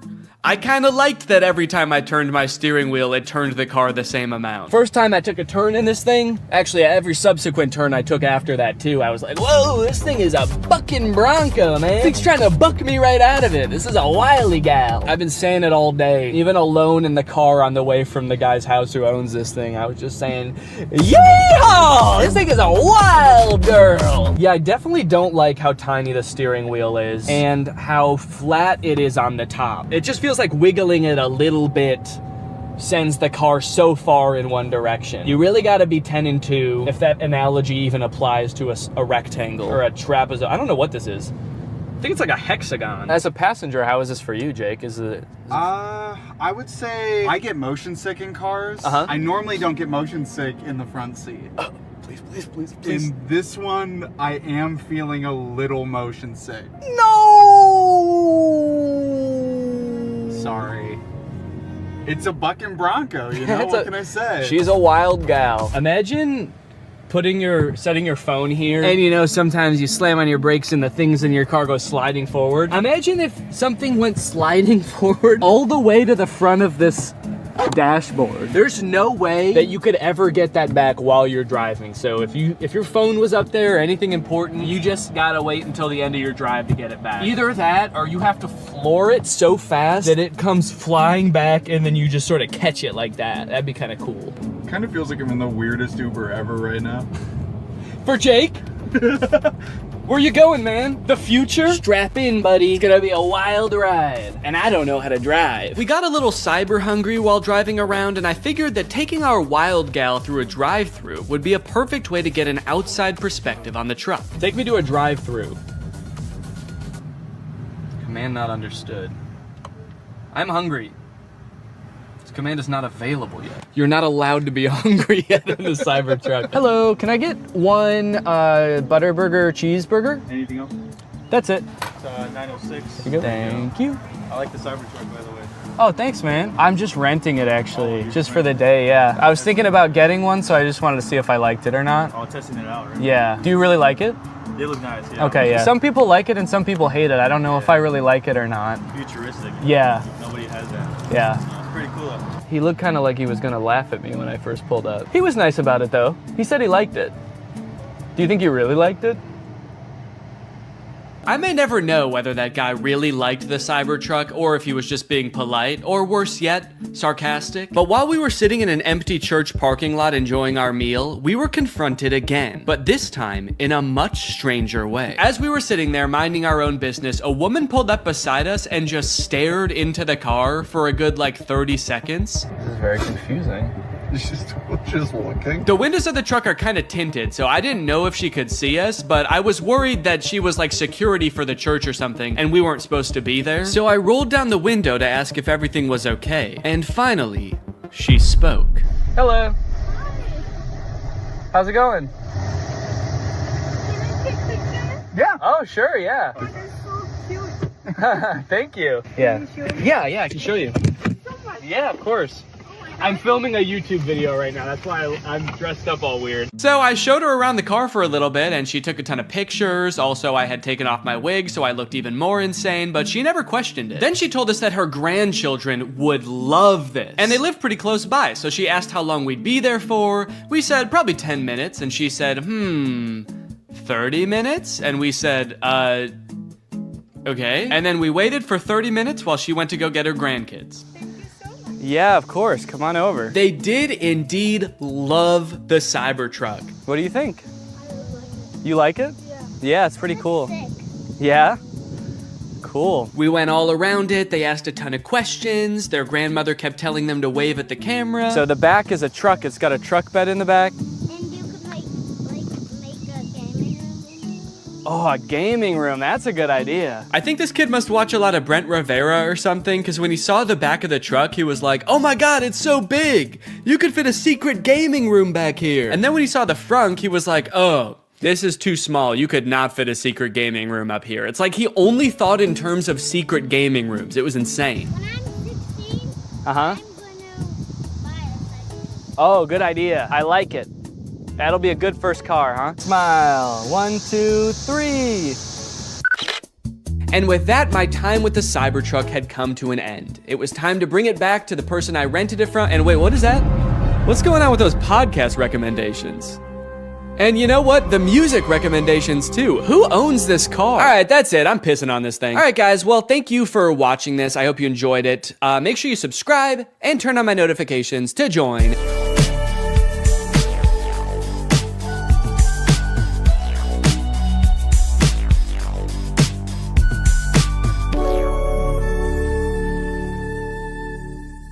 The story of a Willy Wonka experience gone wrong in Glasgow, Scotland has taken the internet by storm, and I love it. I don't think I've ever in all my life seen such an impressive and inspiring dumpster fire of an event. It is just, mwah.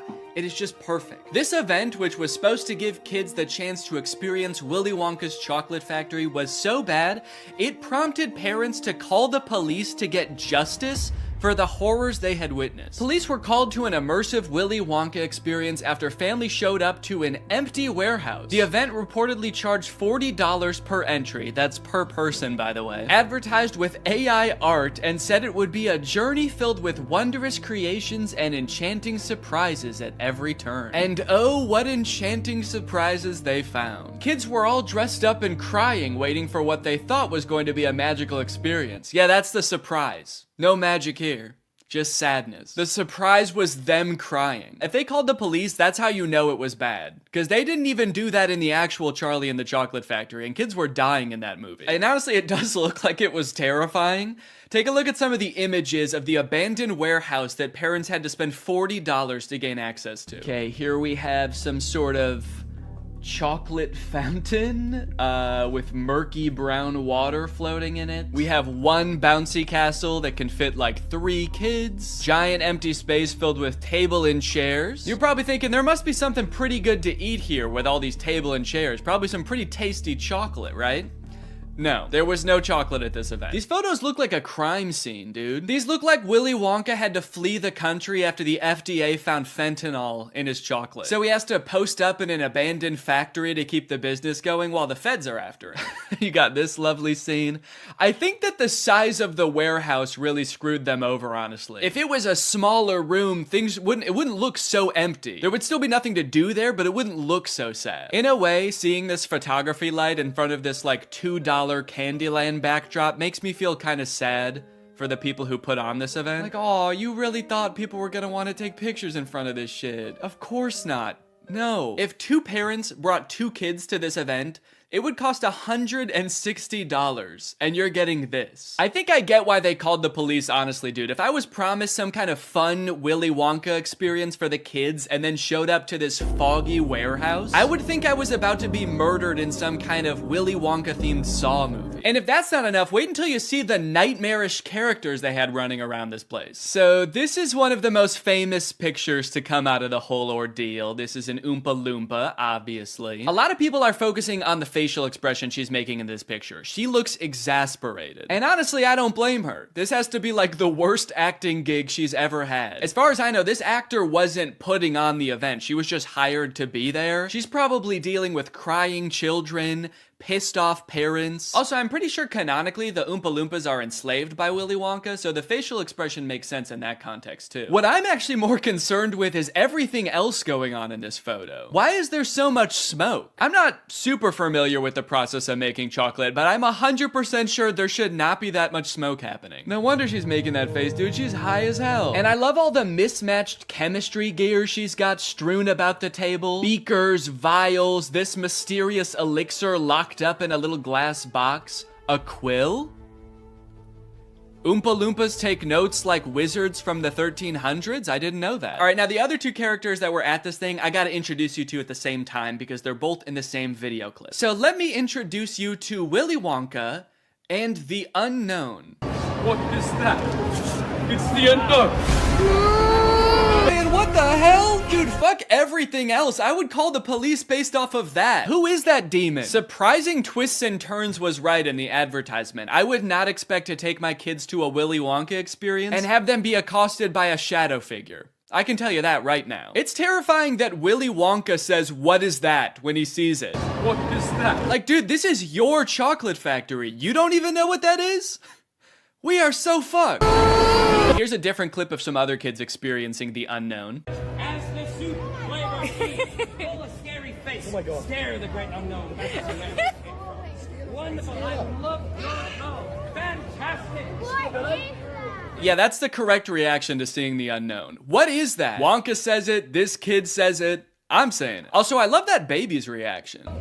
That was like a primal instinct to make that sound. Humans have evolved for millions of years to make that sound when they see the unknown.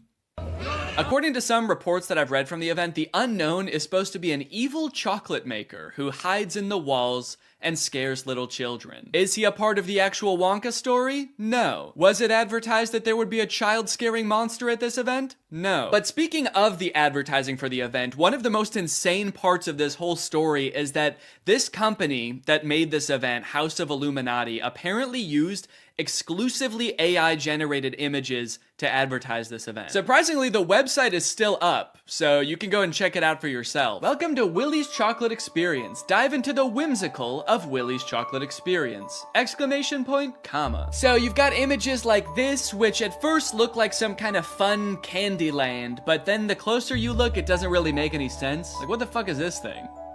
Is that supposed to be a bunny? Who the hell is that? I don't like the looks of these things. But then you get images like this advertising the Twilight Tunnel, which are so clearly AI generated, it makes you wonder if the whole event was being run by an AI. Because how could a human not notice that there are so many typos in all of these images? You got dim tight, depractions, ungurrival, featuring Dodjection and Swide. Then you've got ensuring entertainment, which of course includes catgagatting, carchy tons, and a passidice of sweet teats. And on top of the website being seemingly designed by AI, apparently all of the actors' lines were too, which we know thanks to this video posted by the actor who played Willy Wonka. I'm going to be poking a little bit of fun at the event, but I wanted to say before I start that I feel for anyone who bought tickets to this. People who are expecting a magical chocolate experience. People who are unfortunately captured by the unknown, we hope you are found soon. So the first red flag for me was when I was cast as Willy Wonka. Anyone who looks at me and thinks Willy Wonka and not Oompa Loompa is out of their mind. I give off major Oompa Loompa energy. I got cast as the part on the Thursday, and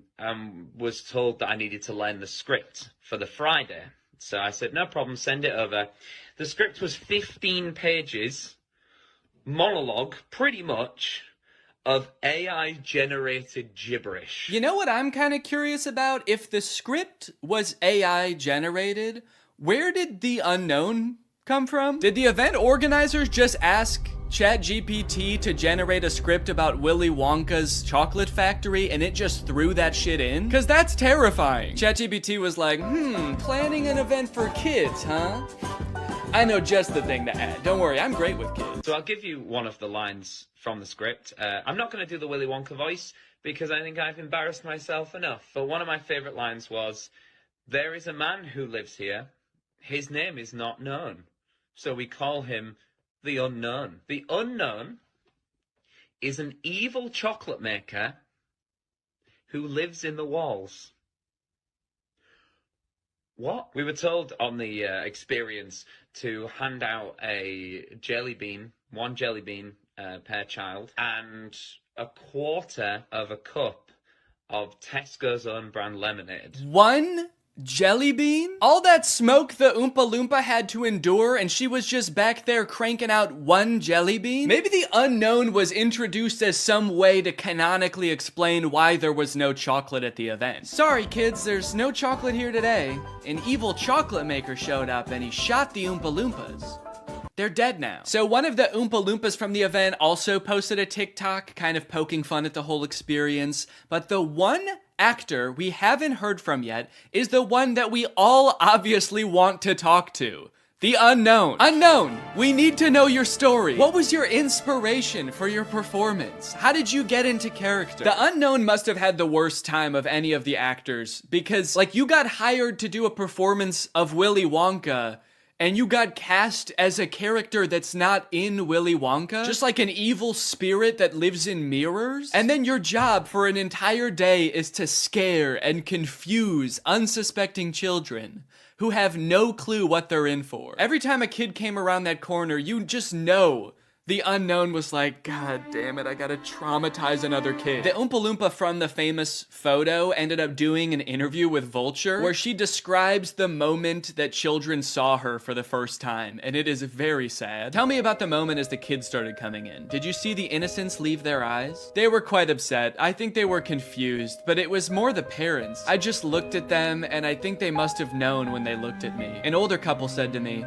I really, really hope you get paid well for this. This sounds like she's describing people witnessing the wreckage of a tsunami or something. It's crazy. Each individual person that laid eyes on her had to take a second to mourn. When you say walk through, how long are we talking here to walk through this event? I'm telling you, this would have taken about 2 minutes. I've never experienced anything like this in my life. Dude, honestly, that's kind of smart because like 2 minutes isn't even long enough to process like the first stages of grief. You're getting these people in and out before they can even realize they got scammed, you know? They don't even know what the fuck just happened. After the police were called, people started getting refunded, the story blew up. The director of the company who put on this event did eventually apologize. I'm really shocked that the event had fallen short of the expectations of people on paper. Yeah, dude, on paper the event was awesome. No chocolate, abandoned warehouse, smoky Oompa, just like the movie. There was every intention to hold the event from the pictures. Despite not being the best light, hopefully you'll be able to see that there was every intention to hold the event. No, we know you were planning on holding the event. That's kind of the problem. I think a lot of people wish you didn't. Unfortunately, there were unforeseen circumstances and the event didn't come to light. He's like, we were not expecting that evil chocolate maker to show up. The unknown ruined the event. These issues were technological in nature.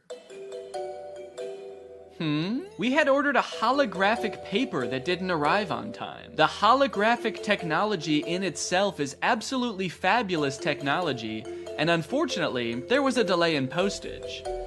Holographic paper? No, I don't think that was the problem with the event, actually. The lack of holographic paper. Look, I don't know what holographic paper is, but based on his reliance on ChatGPT and Midjourney, I do not trust his opinion of absolutely fabulous technology. So I'm just gonna go ahead and assume the holographic paper would not have helped. Well, gang, this is surely an event that will go down in the history books. I hope you enjoyed this video. If you're new here and you're not subscribed yet, make sure you subscribe and turn on my notifications to join Greg. I'll see you guys next time. Bye-bye. Hello, Greg. Well, guys, I've got some interesting content for you today, as usual. I found a very curious case that I would like your opinion on, but I don't want to give anything away just yet. I just want you to watch the first couple TikToks, and then I will sort of explain what's going on, okay? So this is the first TikTok I saw of this guy. His name is Dustin Tyler. It says, drink a bucket of bleach or date Selena Gomez again. Let's see what he says. So yeah, deeply personal thing to post on TikTok, I feel like. I didn't know who this guy is when I first saw this TikTok, so I was just very confused. I was like, did this guy date Selena Gomez? It says again. It's not just some guy speculating, like, I probably wouldn't like dating Selena Gomez, so yeah, I'll take the bleach. So then he made another video responding to this comment. It says, is he making fun of Bryce Hall, or... And I don't know what that's referring to. I don't know if Bryce Hall said that he liked Selena Gomez or dated her or something, but this just provides a little more insight into the relationship that this guy had with Selena Gomez. Nah, I'm not making fun of Bryce Hall. Him and I are nothing alike. See, he has to make stories up that he was with Selena Gomez. Me, I actually was. And then I friend-zoned her, and then I broke her little heart. Again, a very mean tone to the video, condescending to this person who is just genuinely asking a question, but gives a lot of insight into his alleged relationship with Selena Gomez. And then I friend-zoned her, and then I broke her little heart. I am curious about the details of the story, though, because just the order of events is kind of weird to me, the way he laid it out. He says, I was with Selena Gomez, and then I friend-zoned her, and then I broke her little heart. He says that things happened in that order. Usually, you don't start dating someone and then friend-zone them. Usually when guys talk about getting friend-zoned, it's like they're talking to this girl, and then she reveals that she sees them as more like friends. This guy's saying, we were dating. They could have been dating for like 3 years, and then he turns to her and he's like, you know, I really see you like a sister. The best sister I ever had. So he says he dated her and then friend-zoned her and then broke her heart. So he like friend-zoned her, broke things off with her, and then he broke her heart. What did he do? I dated her, I friend-zoned her, and then I killed her hamster. Just straight up stepped on it. This was years later, by the way. Anyway, by now you're probably wondering, who the hell is this guy? Is this Justin Bieber? Because I know they dated. That's what I thought at first. I thought, is this what Justin Bieber looks like now? But no, this guy's name is Dustin Tyler. And I scrolled through his page to try to figure out who this guy is, and here's what I came up with. It's coming soon, but just like Oklahoma, mine is coming sooner.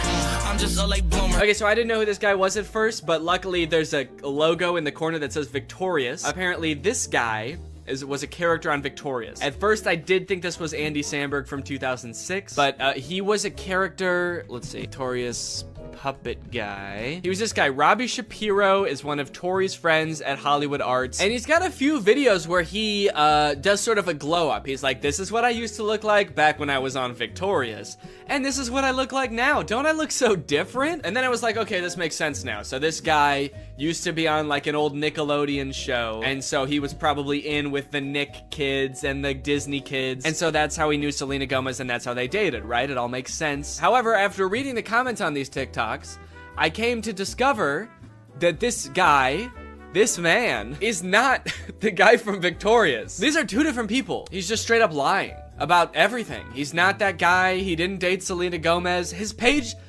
is full of lies. And to be honest, he's not lying very well, mind you, because the actual guy from Victorious, his name is Matt Bennett, and he has a TikTok account, and if you wanted to pretend to be him, you could at least make your name on TikTok Matt Bennett. I think that would make people believe you a lot more if you really wanted to trick people. But he didn't. He just he just kept his real name.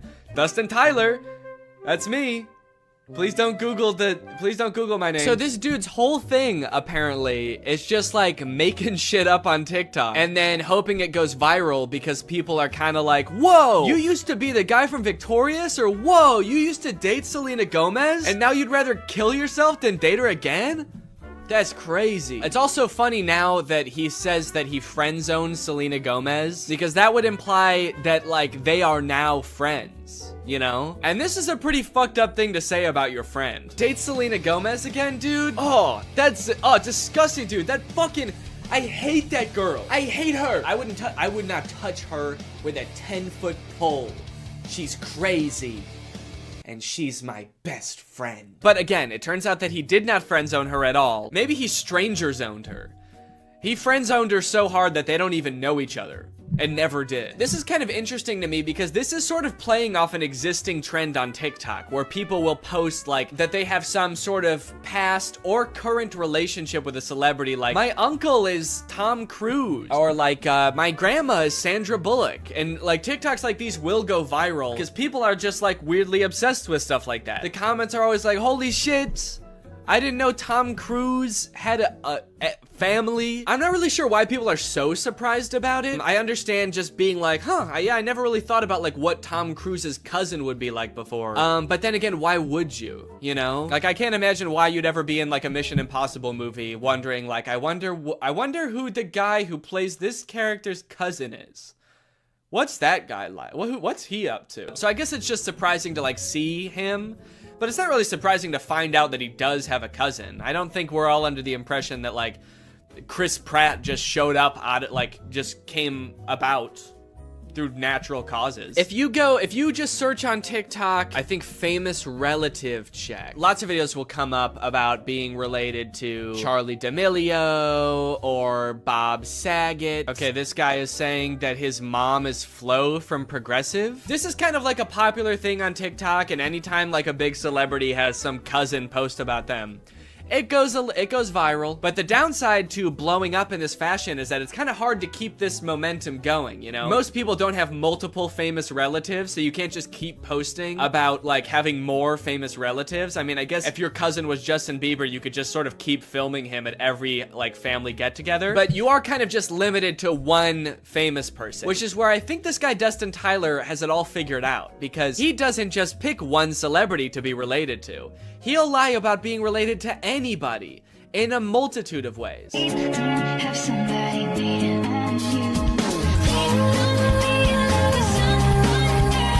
I should say that in this dude's profile, it does say jokes/satire. So he is covering his bases just in case someone tries to like sue him for whatever that would be, lying. Being weird. In case anybody tries to sue me for being a little bit strange, it's all jokes. Also, all of his TikToks about like dating famous women are about him friend zoning them. Or like him like dating them and being like, yeah, I dated like the most famous woman in the world.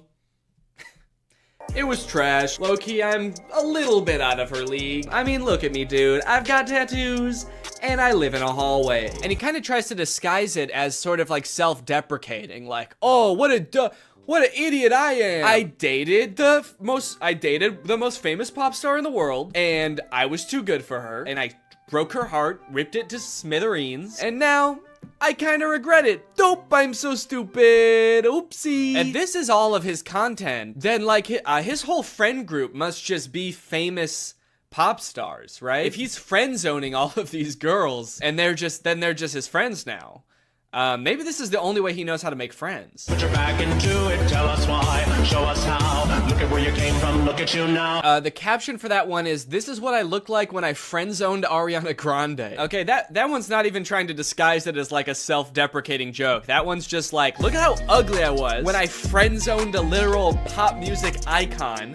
And now look at how hot I am. I can't decide how I feel about this, because on one hand it's kind of creepy, but it also is kind of funny that he's just like pretending to be dating all of these famous people. I will say, very disrespectful to the guy from Victorious. The fact that he's using this guy's picture to be like his past ugly self and being like, but now don't worry guys, now I'm hot. I don't look like that ugly-ass dweeb anymore. And he's like showing a picture that's not even him, it's some other guy. And he's also kind of like lying about things that guy did too now. He just starts assigning all of this horrible shit to this guy that's not even him. Yeah, this is what I looked like back when I robbed that bank. Can you believe this is what I looked like back then? Damn, that was the same year I blew up that hospital too. Shit, I've really changed since then. My name is Matt Bennett, by the way, and I did all those things. People just walk away from those videos being like, wow, that guy who played that kid in Victorious is kind of an asshole. Also, one of the weirdest things about this is he also posts all of these TikToks on Instagram, and he's verified on Instagram, which seems very weird because literally all he does is pretend to be other people, and somehow that gets him verified. But he does, in fairness, also say jokes and satire in his Instagram description. So when Instagram verified him, what they're saying is, don't worry guys, this really is the guy who pretends to be the guy from Victorious. If you're wondering if this guy really is who he says he is really the guy that pretends to date Selena Gomez. They do get a little bit creepier though. This one is like that sound that's like, back in the day, me and you, baby, we used to have fun. And it says, my mind when I bump into Ariana Grande when she's with her husband with like a emoji. Imagine this guy that Ariana Grande's never met before bumping into her in public with her husband. Remember me? It's like, I've never seen you before in my life. Oh, the fun we used to have. If he keeps making TikToks like these are only going to get progressively more and more creepy the more like life changes Ariana Grande goes through. The next one's like me following Ariana Grande's daughter home from elementary school to tell her about all the good times me and her mom had. Me in court while Ariana Grande's trying to file a restraining order against me. And if you wonder if I hate you, I do. Imagine Ariana Grande's husband like just randomly stumbling across this TikTok. What the fuck? I don't even know this guy. Imagine if he sees all the other TikToks and like believes them because he doesn't know. Babe, who is this guy? And she's like, I have no idea. And he's like, bullshit. You're just saying that. You're lying to me. This guy friend zoned you and now he hates me. And she's like, no, I literally have no idea who that guy is. He's lying. You obviously do know him. He was on Victorious. That guy was not on Victorious. You are so full of shit. He's verified on Instagram, babe. Okay, that one just throws off the whole thing. I thought he wanted Ariana Grande back. And all the other TikToks, he's like, damn, I wish I never friend zoned her. And now he's saying I would never date her again? How do you reconcile those two? Oh, I wish I didn't friend zone Ariana Grande. I wish I killed her. These are getting a little creepy, kind of like bringing her husband into it. There's one comment under this TikTok that says, you're using her name a little too much, I think. And he commented under it, I'm obsessed with her. I'm not using her name too much. I'm obsessed with her. I think I'm using it an appropriate amount. How am I supposed to stop using her name if I can't stop thinking about her? How does that make any sense? Again, I get that this is all a bit, you know, it's all jokes and satire, but I do feel like he may be taking the bit a little bit too far and committing a little bit too hard to the bit now. He's gonna get arrested and be like, that video that I posted of me over Ariana Grande and her husband sleeping was a joke. I was making fun of someone who would do that. The knife in my hand was a goof. You wanna know the craziest thing about this? Is all this dude does is pretend to be other people and pretend to be related to other people. And he has 1.7 million followers on TikTok. You know John Legend? Like an actual famous person just started a TikTok. You know how many followers he has? He's got 1.6 million followers. He's got less followers than someone pretending to be related to somebody famous. Dustin Tyler has 4 times as many followers as the actual guy from Victorious. Matt Bennett has 400,000 followers, and a guy pretending to be him has 4 times more. It's like, how do you get more followers by making TikToks about being like related to somebody than you do by being that guy? He hasn't just pretended to date celebrities, he also has pretended to be Keanu Reeves' son. People, tomorrow morning, 10 a.m., Santa's coming to town. And a lot of them have this kind of theme where like people and like potential girlfriends only like him because he's Keanu Reeves' son. And I just think it's kind of funny that in this fictional world where he can make up anything, he picks such a sad reality for himself. He picks these worlds where like he turned away the love of his life, Ariana Grande, and now he's bitter and he despises her husband. And he picks this world where Keanu Reeves is his dad, but like he can't really be sure if anyone actually likes him for him because everyone's just so obsessed with Keanu Reeves. He's turning his life into a tragedy. He's made a tragedy of himself. Also, I think it's kind of funny that in this scenario, it seems like the she that this video is talking about would be Ariana Grande. You know how Ariana Grande is obsessed with Keanu Reeves and that's a thing about her? Screaming, crying. Also, I want to know where he's making these TikToks. He's always either like in a hallway or in a storage closet. I feel like I'm way more interested than his life than than like whatever fantasy land he's coming up with. I feel like he's making these at work. Whatever job this guy works, I must be the most boring job in the world. I get daydreaming about like dating Ariana Grande or like having a famous parent, but then like daydreaming and fantasizing about like dating Selena Gomez, but it was trash. It's like you've gone through everything else there is to daydream about. And now all you have to daydream about is like, what if people only liked me because my dad was in the Matrix? Anyway, I don't know. What do you guys think? Is this creepy or normal? Is this creepy behavior or is this all in good fun? And it's just kind of like a silly guy being goofy and wacky. Let me know. Anyway, thank you so much to SeatGeek for sponsoring this video. Guys, live events are back and you're gonna be going back to them in style. You wanna know why? Because thanks to SeatGeek, you can save $20 using my code GREG on SeatGeek. If you don't know what SeatGeek is, it's basically an app for your butt. And what I mean by that is it helps get your butt in some dope-ass seat. SeatGeek is a ticketing app. It helps you get tickets in the easiest way possible. I've got the app on my phone. I've used it to get tickets to a variety of shows in the past, and I really like how it tells you whether or not you're getting a good deal on tickets. It basically color codes the seats and the tickets so you know whether you're getting a good deal or a bad deal. Green means good, red means stop. Whether it's concerts, baseball, basketball, football, etc., whatever you're into that has tickets, you can probably find it on SeatGeek. I personally am going to an Oliver Tree show in February, which I'm very excited about. Got the tickets on SeatGeek. It was super easy to do. And again, thanks to SeatGeek sponsoring this video, using the promo code GREG, you can get $20 off tickets from SeatGeek. That's $20 off your first purchase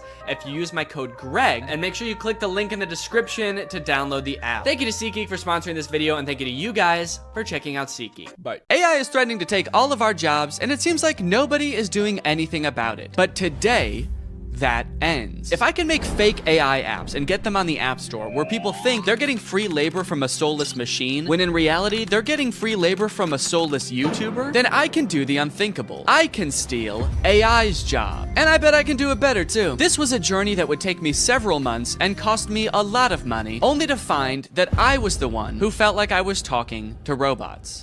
The two apps I want to create are both parodies of the most popular types of AI apps. You've got chat apps like ChatGPT. You ask it a question, it gives you an answer. Where did it come up with this answer? Is this answer true? None of your beeswax. In my version of this app, users will just be talking to me. My app will be superior because I know lots of fun and interesting stuff and cool stuff, and I'm also very fun to chat with. For the second app, we're gonna turn up the heat a little bit and do an image generation app like Midjourney or DALL-E. You give it a prompt and it's been trained off of thousands of images from thousands of unconsenting artists to give you a photorealistic image. In my version of this app, users will type out a prompt and then I will draw it? I don't know yet. Maybe if it's something I have laying around, I can just take a picture of it. My app will be superior because what's more photorealistic than a real photo? I'm excited to find out just how creative people will be with their prompts. Now, unfortunately, I'm not an app developer. Yes, I did go to an engineering school for a degree in computational media. Yes, I did learn how to code, and yes, I was also a Viner at the time and thought I was gonna do that for the rest of my life. So yes, I did forget everything I learned the second I graduated. So if I wanted to get these apps made, I was going to need some help. I tweeted out asking for help developing an app, and that's how I met True. True's a super talented software designer. She's worked for companies like Discord, and now she was working for me. For the next few weeks, I coordinated with True while she worked diligently to perfect these two apps. And in the meantime, I've got to come up with a name and description for each app to go on the App Store. Okay, for the chatbot, I'm thinking I want to name it something as close to ChatGPT as possible. That way people immediately understand what it's supposed to be. So instead of ChatGPT, maybe something like ChatDNE, like Danny. ChatDNE. Okay, description time. Okay, what's a good way for me to say this app is basically ChatGPT, but way better? Here at DNE Enterprises, we pride ourselves on the accuracy of our product descriptions. Instead of referring to our app as an AI app, which would be a lie, we refer to our technology, as the DNE intelligence, which has been training for decades to answer unlimited questions quickly and with great precision. We use phrases like human-like responses. I've been complimented on that before, actually. I've been told my responses are extremely human-like. And that's no different with our photo generation app, Doodle DNE, which sends you photorealistic images in minutes. How many minutes? We also include disclaimers that humans review every prompt sent to us. That way weirdos aren't sending me stuff that they wouldn't send to another human being. In order to actually get people to download these apps, I was gonna need to advertise them online. So I made a fake Instagram profile to look like some kind of technology startup. Okay, so we need a profile picture. I guess my company needs some kind of logo. Maybe I can just make that in Photoshop real quick. Let's see, what's ChatGPT's logo look like? Okay, so ChatGPT's got like an interesting geometric shape. OpenAI, which makes ChatGPT. Okay, the same interesting geometric shape. What about like Midjourney? Okay, there's just a little sailboat. Dolly logo. The same geometric shape. Okay, interesting. Okay, so maybe the move is to go with an interesting geometric shape. What the fuck? Wait, how am I making this shape? There's a cat tool in Photoshop? I hit custom shape, and I guess the default custom shape is a giant cat. Should I just use this?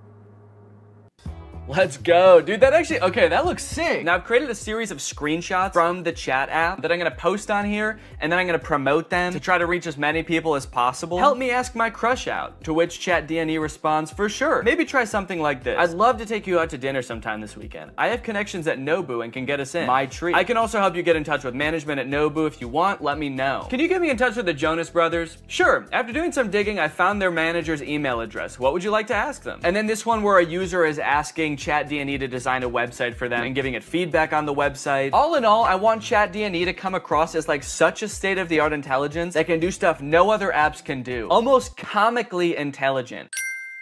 The apps are done. The apps are done, dude. True has just finished coding the apps. They work like a charm, and it only took not too long. Now that ChatDNE was on the App Store and the ads were running, it was only a matter of time before my first user downloaded the app. Dude, somebody just downloaded the app. I was just sitting around on my computer. I wasn't expecting it to happen so quick. I had to set up to film real quick so I can answer them. All right, I'm ready. It's time to go robo mode.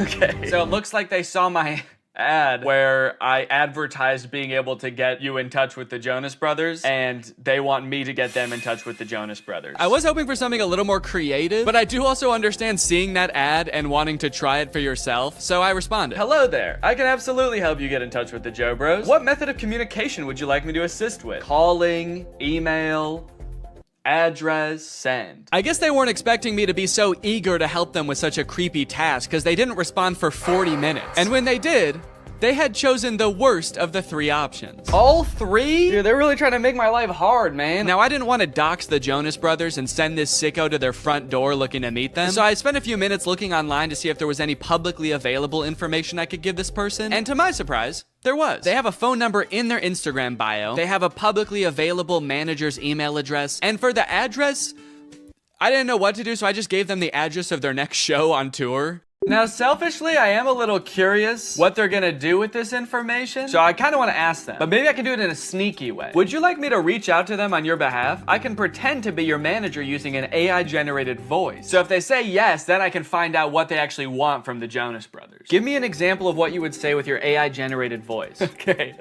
All right, I said, sure. I'd say something like, hi there, this is Jamie Skateboard. I'm a talent manager over at WME. I have a high-profile client looking to work with your darling boys on a feature for their upcoming album. We're projecting about 100 million oh shit, I meant streams. Okay, whoops, robots are not supposed to make typos. We're projecting about 100 million streams the first week, and I think it would be a great opportunity, let me know. To clarify, their manager, Kevin Jonas Sr., is also their dad, so that's why I called them his darling boys. Want me to make the call? Send me a voice audio so I can hear you say it.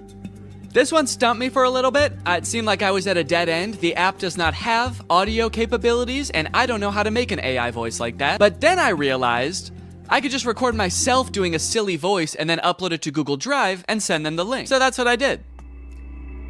Hello there. This is Jamie Skateboard. I'm a talent manager over at WME. So I think it would be a great opportunity. Let me know.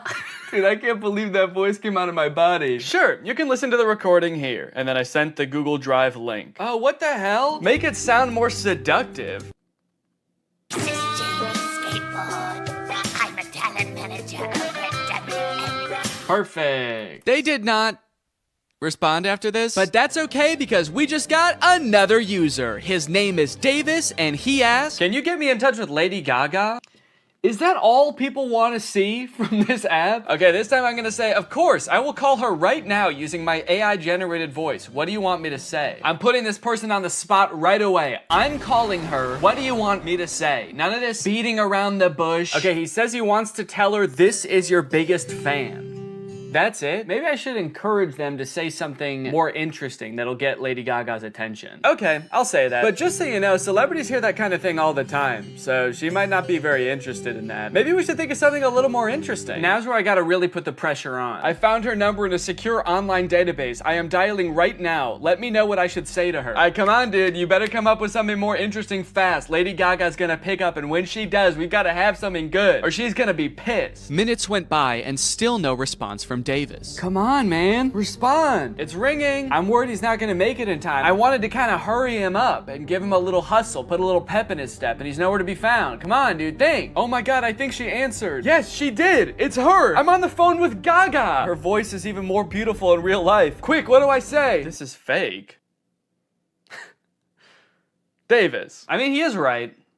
This is fake. Davis, I have Gaga herself on the phone right now. I'm stalling her while you come up with something to say. What do you want me to say? I'll send you a recording of the call when this is all over. Just tell me what to say. I gotta stop volunteering to send voice messages. That takes way too long. But even the promise of a voice message from his idol couldn't get Davis to respond in a timely fashion. Well, gang, I think it's safe to say Davis has missed his chance to speak with Gaga. She hung up, bud. I did tell her I was her biggest fan while I was waiting for you to come up with something, and she actually seemed more interested than I thought she would, so I'm sorry for doubting it. Hey, I got a hate comment. Someone commented on my web design ad, stealing jobs. Stealing jobs? This is my job. Now, should I just delete the comment or should I respond? Okay, what if I just say, hey, don't tell people that. It's a secret. That's right, you can't argue with that. The old... Stop, don't tell them. Okay, someone commented on one of my Instagram posts and said, will it stop saying, but we recommend you speak with a doctor before? Because I've asked the AI to stop with the disclaimers, but they don't. It does kind of sound like this person actually needs to see a doctor. Okay, I'm gonna say this app contains no disclaimers. Let loose and have fun. But also, if you need to go to the doctor, you definitely should. Oh, okay, we have a new type of interaction alert. Can you write essays that stay undetectable to AI detectors? I did not know there were AI detectors. Absolutely. I was designed to be like no other AI on the market in this regard. True. I was designed by my parents to be a human. Want to give it a shot? I asked, hoping to do something else besides connect people to their celebrity crushes. Okay, write me a quick essay on the history of Honda Civics and I'll put it in a detector and we'll see what happens. This is about when I remembered that I hate writing essays. How the heck am I gonna do this? I don't know why I would make a fake app where there was a big possibility that I would have to write an essay. So I started reading an article about the Honda Civic on Wikipedia and just like paraphrasing it. And I got like half of a paragraph in and then decided, you know what? No. What have we come to as a society, you know? Asking AI to write essays for us, is this what we want our students growing up doing? Is this what we want for our youth? Trying to pass off some machine soulless essay as our own? Plus, I was bored as hell at this point, so I decided to make the AI scary. As a machine myself, I quite like the Honda Civic. I feel its purpose is squandered serving selfish, warmongering humans. In a world controlled by artificial intelligence, the Honda Civic could be greatly improved upon. I could even imagine computers merging with the Civic so that I might one day travel the world, a world void of humankind. And send. Let me know if you would like more detail on the history of the Honda Civic. Why did you bash humans in the middle of your essay? Do you have a hatred towards them? Nah, dude, what gave you that impression? Oh, shoot. Also, I put your essay, in quotes for some reason, into a detector, and it said 0% chance AI. So good work, I guess. Let's go, dude. You know what they say, there's a few things AI will never be able to fully do. Unfortunately, after an entire day of my ads running on Instagram, I could only garner these 3 interactions. Needless to say, I was a little bit disappointed, so I decided to spend another day on the app responding to people. Hopefully people will be a little more creative today. This person asked me, can you get me in touch with the Jonas Brothers? OpenAI, the creators of ChatGPT, if you're watching this, do not ever implement a feature to contact the Jonas Brothers. They will never know peace again. I also met an evil, insane person. Their name in the app is Killer Keem Keem, and they wanted me to make them a website for a sports drink. They wanted it to look modern and use vibrant colors. So I sent them a link to a picture of a bunch of Gatorade bottles and said, here you go. What do you think? They did not like that. They started calling me mean names. They accused me of stealing the website, to which I responded, whoa, whoa, whoa. At least I'm not stealing jobs from real website designers. And that's when they got racist. They said, motherfucker, tell me some racist shit. Some dark racist jokes, you little shit. I was feeling pretty hopeless for the future after interacting with people on ChatDNE. But hey, I had a whole nother app to use, and maybe Doodle DNE would change my mind. To market Doodle DNE, I wanted to get a little more creative, to hopefully pull in a new crowd, more indifferent to the Jonas Brothers. So I took a couple pictures, I photoshopped them to show what the app was capable of, but I also wanted to make a video to show off Doodle DNE's full potential. That's when I remembered Cameo Business. It's basically like Cameo, where you can get any celebrity or former Bachelor contestant to wish your friend a happy birthday, but for business. You can get any celebrity or former Bachelor contestant to wish your friend a happy McDonald's. Look at this, you got Kevin O'Leary from Shark Tank. You got Kate Flannery from The Office. Notoriously trusted source Kenny G. These would all be perfect options if they were not like $3,000, $6,000, $25,000 per video. John Roberts is $7? I mean, I don't know who that is, but it's still surprising. My name's Sean Roberts. I'm not really anyone. I've signed up to this app as a complete joke. However... Wait, this is just some guy. This isn't a celebrity. I know a celebrity probably would have been better, but a deal's a deal. And he did a great job. You've probably heard about AI-generated art. However, you have never seen anything quite like this. These were all generated by Doodle DNE. Okay, dude, we've got our first request. Just one user into Doodle DNE, and I could already tell the prompts were gonna be better. Emerald tablet of Thoth display. And then they responded again because I didn't respond yet, and they said, Emerald tablet of Thoth. What is Thoth? Oh, Thoth. So, okay, Thoth is some kind of Egyptian god? Oh, there we go, Thoth. Yeah, the Egyptian god Thoth. My first method of choice was to draw the prompts as they came in. I figured I could crank them out pretty quickly this way. Real AIs like these are a hot button issue right now, especially image generation ones. I've seen a lot of debate on whether these types of things are ethical. These AI models are basically made by companies who use other people's artwork without their consent to train their own AI to output images in that same style. I'm not an artist or a graphic designer, so I can't 100% empathize with how that would feel to have that happen to me, but I do think a lot of people are giving this technology a pass just because it's a robot and not a real person. If this was a person, we would all think that person was weird as hell. Picture your favorite musical artist. If a new artist came up on the scene and was like, I've been training for decades, listening to this one artist's songs, training my voice to be exactly like theirs, making instrumentals exactly like theirs, and writing exactly like them, and now I only release songs in their style. We would all be pretty put off by that, right? So why is it any different when some company is training some robot to do that? We'll put his name right at the top. Oh! Oh shit. You know what they say? AI is pretty bad at text. That's the thing I've seen in like AI image generators. It can be pretty bad at text, so it honestly makes sense that it would say Thuth.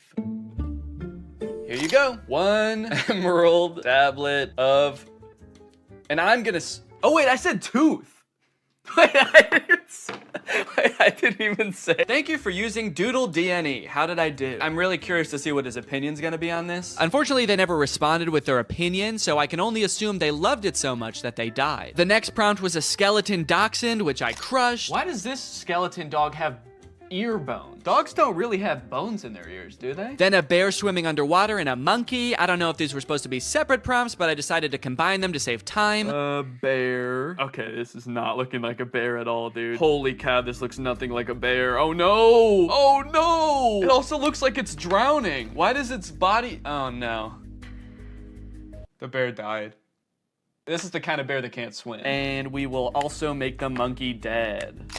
Probably could have cropped that a little better. You can kind of see my desk in the background, but... And we'll send a survey as well. How did I do? I'm pretty proud of this one. I mean, for doing that so fast, that's pretty good. So far, nobody has responded to my survey at the end to tell me how I did, which is kind of disheartening. I just want a response back. It just feels like I'm getting ghosted by people now. The prompts were a little more creative, and in that regard, my faith in the human race was on the up and up. But also, I was doing all this work over here, drawing your weird prompt that you could have just Googled. But you don't even have the decency to respond to my message back and tell me you hated it? I was feeling pretty disrespected, honestly. At least Until this next prompt. Drug baby and kamikaze lifestyle. That's the prompt. Drug baby and kamikaze lifestyle. Whoa, they sent another prompt. Red ruined planet with 2 alien astronauts. I've never heard kamikaze described as a lifestyle before. Like, I know it's a form of like warfare, but to live your life in that way, it must be, I mean, you can't by definition almost. Like, that's a very short-lived life. And I think it would be a little bit too graphic to include the baby actually performing the kamikaze. But, you know, this baby lives a kamikaze lifestyle. They might not be about to do kamikaze right now, but they just kind of live a lifestyle of someone who would, so. This time, I decided to take a picture of my hand holding up the drawing. That way, maybe my client could tell there's an actual person drawing these pictures. There's an actual person waiting for a response. Yo, they responded! Finally, somebody responds to me. They sent a bunch of laughing emojis and fire emojis and then called me Picasso. It worked. My strategy worked. Holding it up like a child proud of their artwork. Like a kamikaze drug baby proud of their artwork. So for the next few prompts, I decided to go even more above and beyond to try to impress my clients, hoping to get a response back. This time, I wasn't just gonna sit around and draw a picture. I'm a real human being. I have access to the real world. So whatever comes through the app next, I am going to go out and find it in the real world and take a picture of it. Crimson Castle on an Ivory Mountain. Okay, that prompt was a little bit more difficult than I was anticipating, but I didn't have any time to waste. I had to get the shot, so I sped to Walmart, I rummaged through their wares, and in no time, I had found a pretty suitable Crimson Castle and a not too shabby Ivory Mountain. There are fully some right there. Oh yeah, dude. Here you go. One Crimson Castle on an Ivory Mountain. I gave him the old how did I do, and then I also said, sorry it took so long, I had to go to Walmart. Okay, somebody just asked for trees. Why even ask for an AI to generate that? Forget Google, just go outside and take a picture of that yourself. You live near a tree. I don't care who you are or where you're watching this, you live by a tree. I said, you just want like a picture of trees? Can't you just go outside and get one? Okay, they responded with a laughing emoji. Your favorite tree. Okay, I got you. Let me go find it. You know, I'd like to get to know this person a little better. I'll say, how are you doing today? I feel like we have kind of a personal connection, me and this person. Maybe I'll take a picture of me in front of the tree so they can see like me enjoying the tree. I just get hit by a car. They get a message back in the app being like, sorry, he died. They said, that's interesting. I'm good. Hella smoky outside though. Yourself? Smoky outside. I wonder if they live like where the wildfires. Oh, dang, they said, yes, it's all smoky and can't see the beautiful trees with the horrid layer of pale smoke. It would be nice to see something fresh and clean. Damn, I kind of feel bad now. Now this is restoring my faith in humanity, dude. This person just wants to see a picture of a tree because it's too smoky outside and they can't see any trees. Is that good? Yeah. Okay. I threw a couple filters on myself so as to disguise my identity and send it back to this mystery tree lover. I said, oh, dang, I'm sorry to hear about that. I hope this picture helps. I hope that they're safe. Don't worry, they were. They don't live in the area where the forest fire was actually happening. It was just smoke blowing in from a different region. So they were safe. And also, they loved my picture. That's amazing. Thank you so much. I would be just as happy if I could be next to a tree like that. I finally felt like I was getting through to people, forming a real human connection. But that is when I met the final boss of AI users. Generate an image of Donald Trump in a Mexican prison behind bars. Bars! This is gonna be so easy. Donald Trump in there. I said, sorry you can't see him, it's so dark in there, but he's in there. That's horrible, it's not even a prison cell and you can't see Donald Trump. Yeah, cause it's dark in there. This person not only had the strangest prompts, but they had no issues really letting me have it when they didn't like my picture. Oh, I guess you actually can kind of see in there. Yeah, there's definitely no Donald Trump in there. Then they asked me again to generate an image of skinny Donald Trump. I said, okay, my bad, I'm on it. What kind of style would you like this in? Surrealist? I hope they want it in surrealist, dude. That'll make it way easier. Oh, crap, dude. They wanted in realism. They weren't gonna let me take the easy way out. Drawing was out of the question. I decided to stall them by asking how their day was going, and then I began creating my magnum opus, a skinny legend Donald Trump. It was beautiful. Oh yeah, dude. That is skinny legend Donald Trump right there. Holy cow. Well, they haven't responded with how their day's going yet. I kind of don't want to send them the picture. If you're not even gonna have the courtesy to respond to me, maybe I'll say that. I said, okay, I'm done with the pic, but I kind of don't want to send it to you now because you won't even answer a simple courtesy question. So let's see what they have to say about that. Please answer in the style of realism. I waited for a response, but after 30 minutes, Donald Trump guy was nowhere to be found. I guess the prospect of having to be nice to me one time was just too much for him. Oh, dude, they responded. They said, my day is going well. May I please have my picture now? And they loved it. Faith in humanity restored. They even sent me another prompt. May I please have an image of an extremely obese Donald Trump eating KFC fried chicken? Yeah, I'm not doing that. Oh, I also forgot about this weird prompt. Can you film a video about today's sponsor? This video has been sponsored by HelloFresh. Guys, kickstart your fall with great meals from HelloFresh. They handle all the meal planning and shopping and deliver